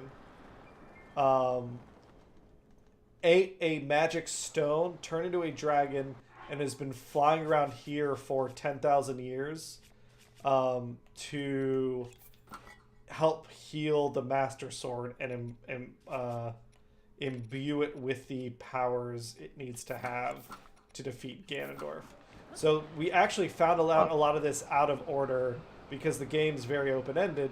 It lets you kind of do these things in whatever order you like. Let me put on my... There we go. So I actually found this dragon first, got the Master Sword from it, and then eventually learned that this was actually Zelda. Yeah, this is Zelda. And I'm just gonna take these. Oh, that's a scale. Damn it, I wanted a horn. Alright, that's fine. Alright, we're gonna teleport back. Sorry, Max, you can keep going. yeah. I'm actually double checking that I'm not mixing up the Aztec and Inca origins. Let me just double check real quick. Fact check myself here.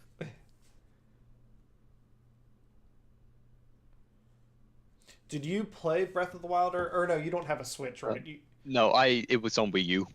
I did play a little bit of it. Never finished it, but I did play it. Yes. I think having played both, I do think I still prefer Breath of the Wild as the more like coherent experience. But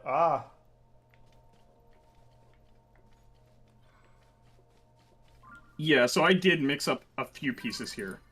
So they're not big pieces. Basically, the Aztecs had the multiple tribes leaving a cave with a dowsing rod. With the Incas, their god, their creator god, flooded the entire world, sparing 3 men, which is not a breeding population by any stretch of the imagination. Are you sure they weren't trying hard enough? Well, they tried really hard and got there. But I never thought about that until I was just reading that now. It's like, well, that's, I mean, I guess if you're gonna have a creation story, you might as well.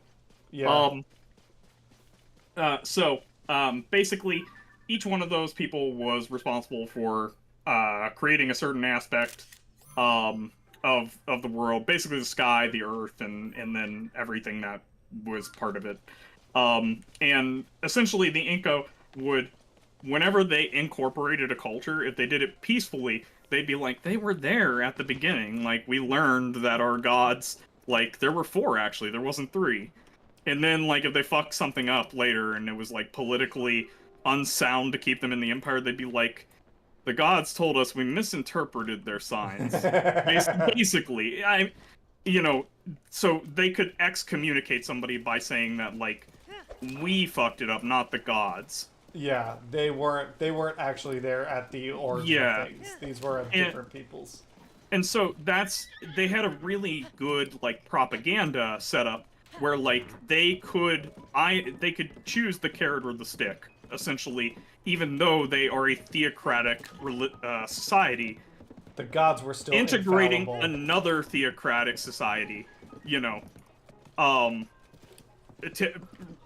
very likely, and now needing to basically integrate both of your cultures' like origin stories together, and be like, yeah, there was one more. So, yeah. Typically it was that, like, if they brought a tribe in peacefully, they would, like I said, they would say that they were actually there at the beginning, and there is apparently examples of them needing to effectively excommunicate somebody they brought in peacefully, where they had to say that, you know, they messed up the signs. And then also, they added another class of individuals who were there at the beginning. Basically, like, you know, now you have association status with us. Yeah. Like, you were there, but you didn't really do anything. But you survived. Like, that's how your whole tribe got there. But you weren't, like, creating the sun and the moon and shit like that. Like... Right. But oddly enough, it's pretty amazing that you survived the world-ending flood, so, you know. That's that is more or less how that went. Yeah. So, and I find that amazing. Seeing this, like, theocracy used in a diplomatic fashion like that and being flexible like that. Yeah, I think I assume that many people would agree, but the Vatican during, like, you know, the 1400s is not exactly a flexible organization willing to rewrite theology for statecraft, you know? Right. They are willing to use it to declare, like, a crusade, but they're not about to be like, you know, and Jesus was there with, you know, the King of England. Yeah. Like, he was one of the, you know, apostles. Yeah, well, we have a direct example of that, right? King Henry split off from the church. King Henry is quite willing to do it. Yes, exactly. Yeah. If the Pope had been like, yeah, God came down and he said, you know, women be crazy sometimes. So I talked to Jesus. Yeah. And he said, it's cool. Yeah, he said, yeah, divorce, you know... And tell my man Henry, or George, rather, that I said hi. Yeah. Yeah, that's really funny that... Like, yeah, we have a perfect example of... And I really think that comes from, like, all of us, even the people we're conquering, live in a very inhospitable area where we need to be flexible. Yeah. And basically the only thing, in my opinion, that, like, is glaring, like a super bad, like, drawback on the Incan Empire, like, as a institution, is the mega corporations that are run by the undead. Yeah. Tying up state assets. Basically, you have sovereign funds being run by somebody who is not alive, which is, like, an interesting cultural choice, but also very unfortunate that is the only one that you don't have the political capital to undo. Yeah. Because it also employs a lot of people, and it employs nobility. Yeah. So, basically, you have people with political clout being employed by the dead, who have a vested interest in not losing their employer. Yeah. And also, they're your diplomatic corps. Those are the ones helping you amend theocracy. To include whoever you just conquered, because you can't touch the previous assets. Yeah. And actually, around the time that the Spanish showed up, is the largest the Incan Empire is going to be. And it's because they have basically conquered every civilization along the Andes. So like if there had been like one more generation or two more generations, there wouldn't have been like places to get loot. So that would have been interesting also to see basically how had they their had the extra time. how their fiscal like system handles. Well, and I say fiscal and but like their values, their how do you even say it? Their purchasing power. Like I don't. Their economy, right? The economy, which it's contains it's no like currency. Like it's interesting because like we know that the Incans like in their villages, the collectivized like farmers, they traded with people down in the Amazon. So, but obviously they didn't have currency to trade. So like they're trading things that they can find up in the Alps that you can't find down in the lowlands, and down in the Amazon they're like, hey, you guys don't have like toucans up here, so like, or like any tropical birds for that matter. I shouldn't say toucans. I don't know if that's a bird in the area, but you get what I mean. Basically, birds with like feathers that you can't find, or like endemic pearls. wildlife. Yeah. They're not down on the coast because like the left side of the Andes is like a sheer drop. Yeah. You basically have like the white or the white shores of what is it? Oh, Dover. You have the cliffs of Dover basically on the other side, except like double, tripled in many places. And it's arid as hell because the Andes have blocked all of the moisture, blocking it into the Amazon. I assume there were ferries up here, I guess. So you have like rocky coastal area, sheer drop, and yeah, there's some fishing villages. They get enough to survive off of it, and they trade you like pearls and shells. And then on the Amazon side, big game is one of their imports. Because we see pelts up in the Amazon that are basically they could tell because the pelts were maintained in different ways. So the way that people maintained a pelt down in the Amazon differed in some capacity from the way people preserved them up in the Andes, which means that likely if there's two different ways that they can tell apart from each other, one of them was probably traded to them as game, and then the pelt was, cured later, as opposed to trading for the pelt directly. So they can basically, they have an idea of which of these animals, like pelts, were traded for, and then, like, worked by the people up in the Andes, and then which ones were actually, where they were trading for most likely food. Also, I guess I should mention that some of this we know from the Kipu, because even though we can't read the Kipu entirely, anything that's like numerically encoded information, we have a pretty good idea of what that is. Which is news to me. I actually found that out the other day when I looked at it, because the last time I had looked at it, we didn't know anything that was in them. But after, I guess, some statistical analysis, we were able to identify patterns in certain Kipu. And we believe that it senses data and, like, taxes. So we have some information about that. But there's other Kipu that, like, basically don't make any sense as numerical information. And they're pretty sure those would have contained, like, stories. Which I really like the idea that a culture was basically binary encoding their stories into knots. That's really interesting. I did not realize that at all. Yeah, and that was another thing where, like, when I started looking into them, I'm like, Jesus Christ, we lost such a divergent culture. Like, it's so, like, I'm like, God, why didn't they get another 100 years, 200 years? Like, preferably, like, 500. So, hopefully, Europe can at least...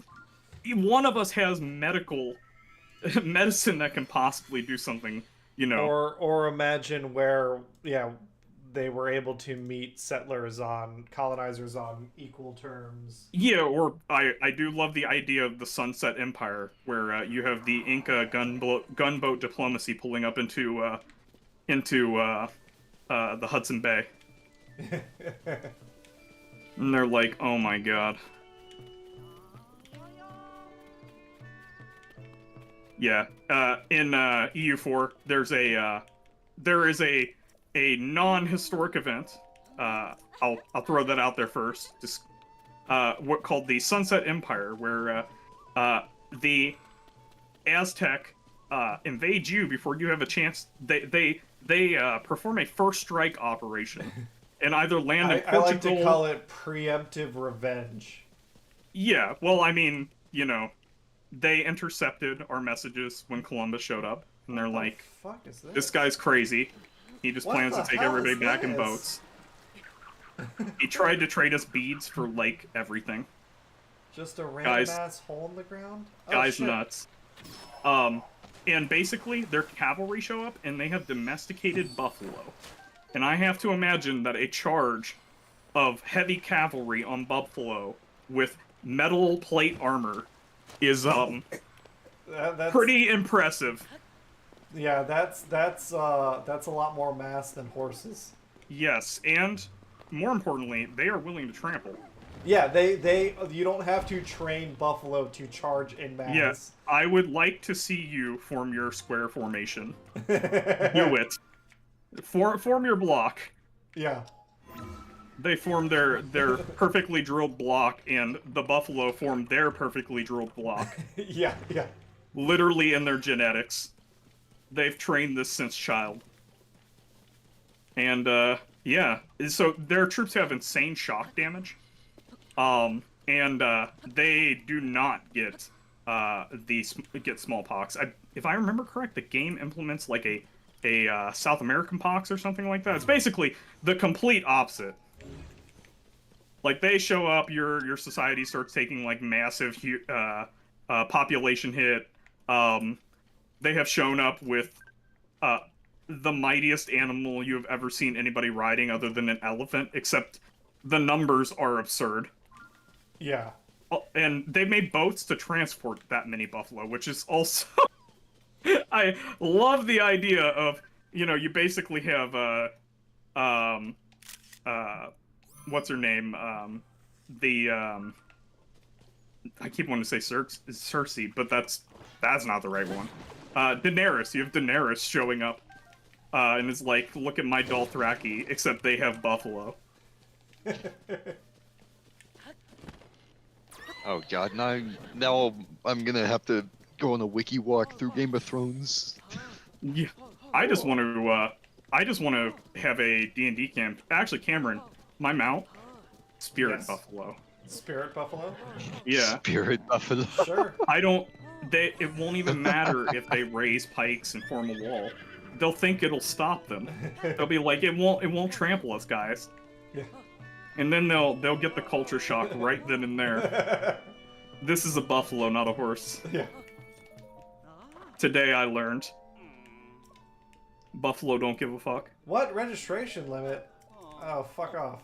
In fact, he would stand there as everyone around him gets felled by bullets in a field, not caring about the thunder that keeps going off on a normal day.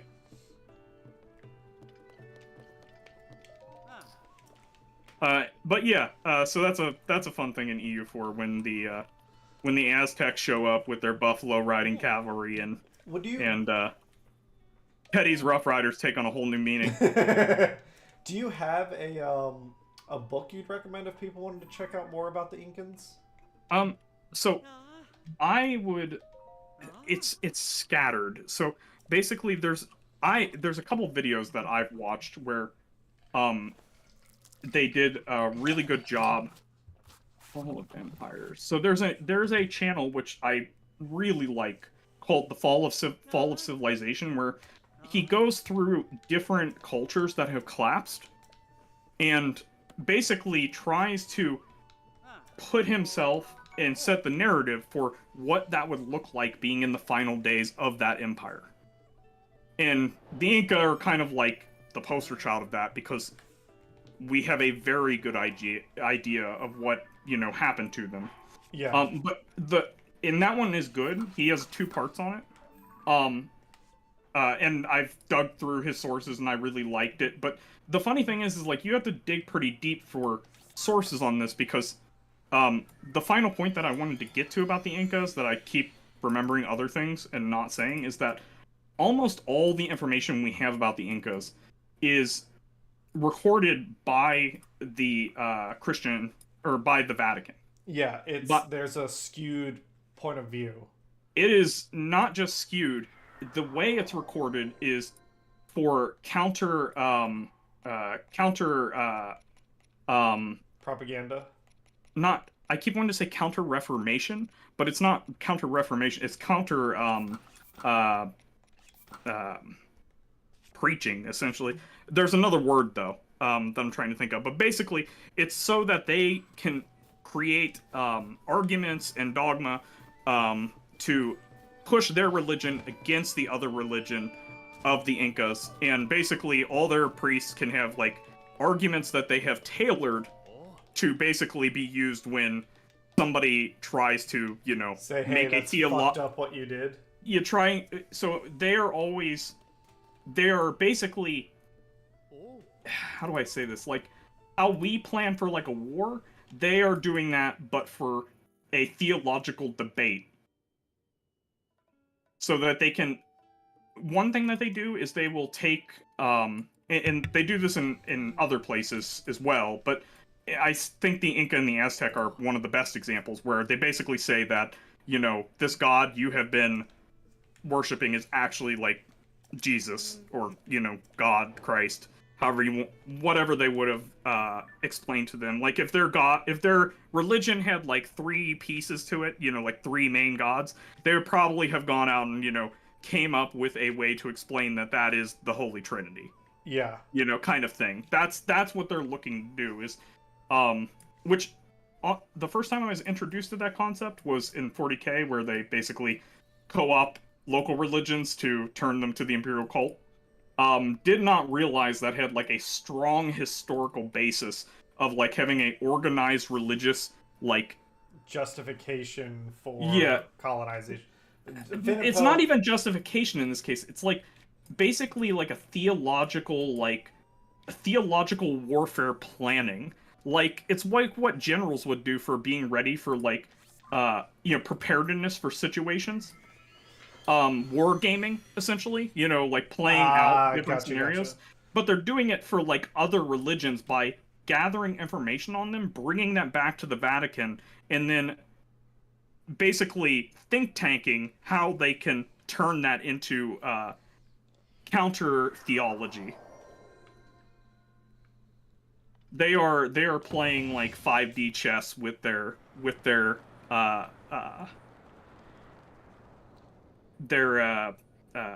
public relations, Yeah, they're prepping for the pushback.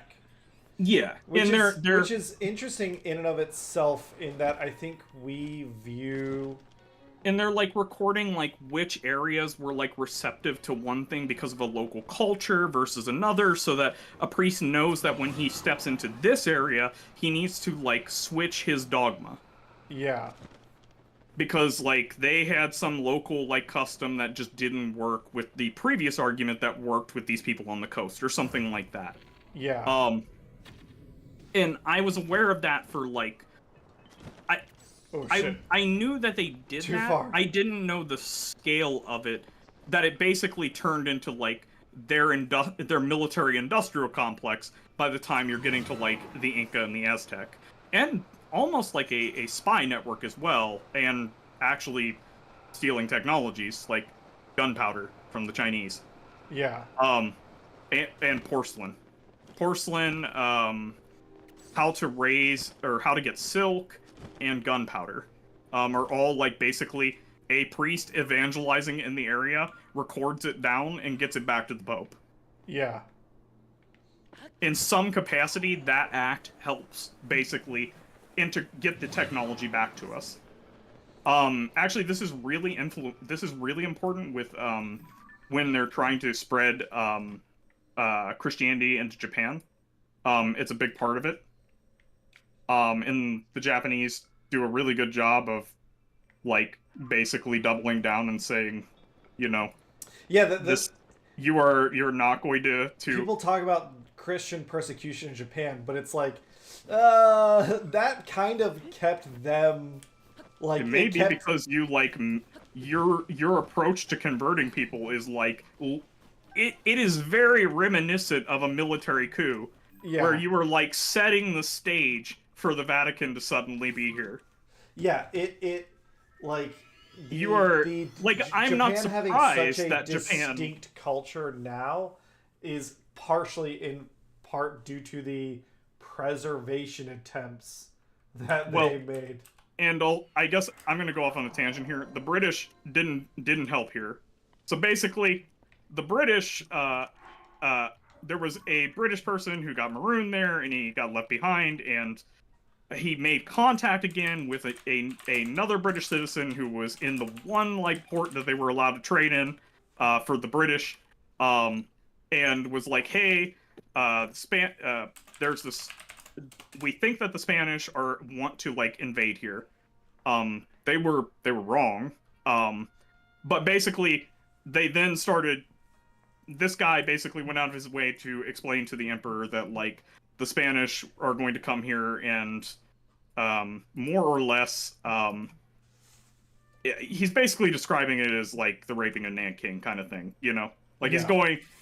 he's making it very sound like these people are going to show up and, you know, it's the Sunset Empire with their buffaloes. Yeah, they're here to fuck shit up and Yeah, be like they're not here to like exist with you. They're an existential threat to your society. Is basically what he convinces the emperor of and paranoids him about. And that's when the persecution like kicks up another level because the emperor is also there's this amazing story about a Japanese person going from Japan to South America, cutting across South America to get to the other side of the continent, going to Spain, getting baptized by the Spanish emperor at the time, and then going to go meet the Pope, and then going home. And by the time he gets home, the emperor who sent him there is absolutely paranoid of the Spanish because of that British person, Yeah. and has him executed. Oh, If we're no. talking about crazy stories, But he did get The- baptized beforehand. So that's good. if we're talking about crazy stories, yeah, I've got one. If Yeah, we're go finished. ahead. Yeah, Yeah, that was so my there side was note. So there was a soldier in World War II that had, I can't remember, it was either the Germans or the Russians that he signed up with first, but one of those two signed up with one of those two, got promoted up to essentially what's the equivalent of a lieutenant, left, went to the German or Russian army, either the opposing one, got promoted to like a commander of some battalion or other, fled from his fled from that army, like hitched a ride on a ship heading to the U.S., swam into the U.S., joined the U.S. Army, and then got promoted like captain of a special forces unit, and then died in Vietnam. Crazy shit. I love, yeah, I mean, we do that now in our corporate environment. You gotta, if you want to get a promotion, you gotta promote up and out. That's hilarious, though. That takes that to a new extreme. So he was alive for World War II, and he was still fighting in Vietnam. Yes. Jesus And then he Christ, died in a helicopter crash in Vietnam. Oh, bad luck. you Yeah. almost made it to the end. He was Almost. like, I just keep seeing objectives survive. And So close. so close. I'm gonna go prestige now. Okay, what the fuck am I? I sent the video. Oh, look, there's the bird. I sent the video in chat about the Japanese delegation that basically decides to like Magellan their way to the Pope. And you said this was under orders of the Emperor. So here's the best part. The Emperor didn't want to send somebody under his own word because then it would look bad if like it didn't go well. So he asked one of his essentially provincial mayors to send somebody who was expendable.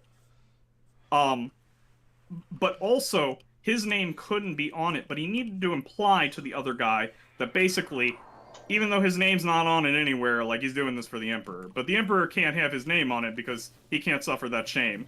You know, God King and all, like, that just can't happen. Yeah. And it won't, because we're gonna make Actually, sure. I had looked it up. I got my story a bit wrong. Finnish army officer in the Winter War. Fought against the Red Army in Still, World that's War II. crazy. Yeah. Yeah, and then went over to the U.S. That's nuts. Just in time to be in the first draft round. Yeah. Yep. Put me in, coach. He's like, I'm going to state this year. So if anything, what we learned is if the God King is not willing to sign the paper, call in sick. Yeah, actually, that's a good point. But also, his dad, the guy who was being sent, the reason he's expendable is because his dad had messed up previously and committed seppuku to atone for his mess up.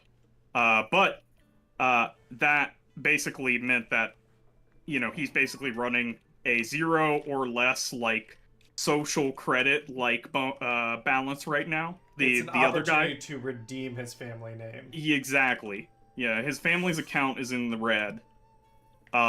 His father did the best he could with his life insurance policy.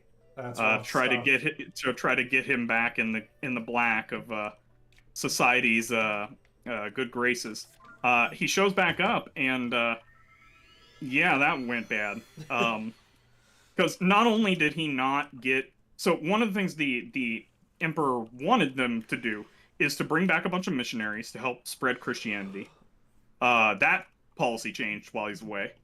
And also the Pope was not willing to send any more missionaries after what he had heard had been happening to them.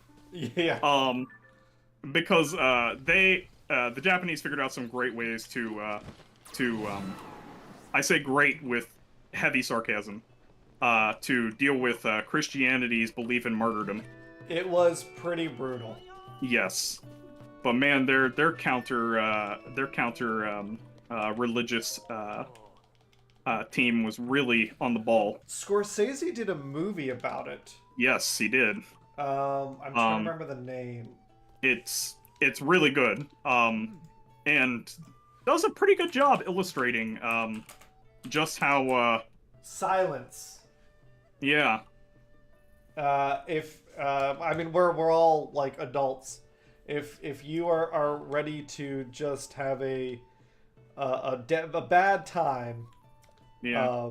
it's a very good movie, but it is. If you're ready to have a downer. bad 1600s, get ready. Yeah, check out Scorsese's Silence. It's bad for everybody, but in particular, these people have figured out how to make it much worse. Yeah. So it is 9:30. I gotta get up for work in the morning. I think we're gonna call. This was a lot of fun. It was very educational.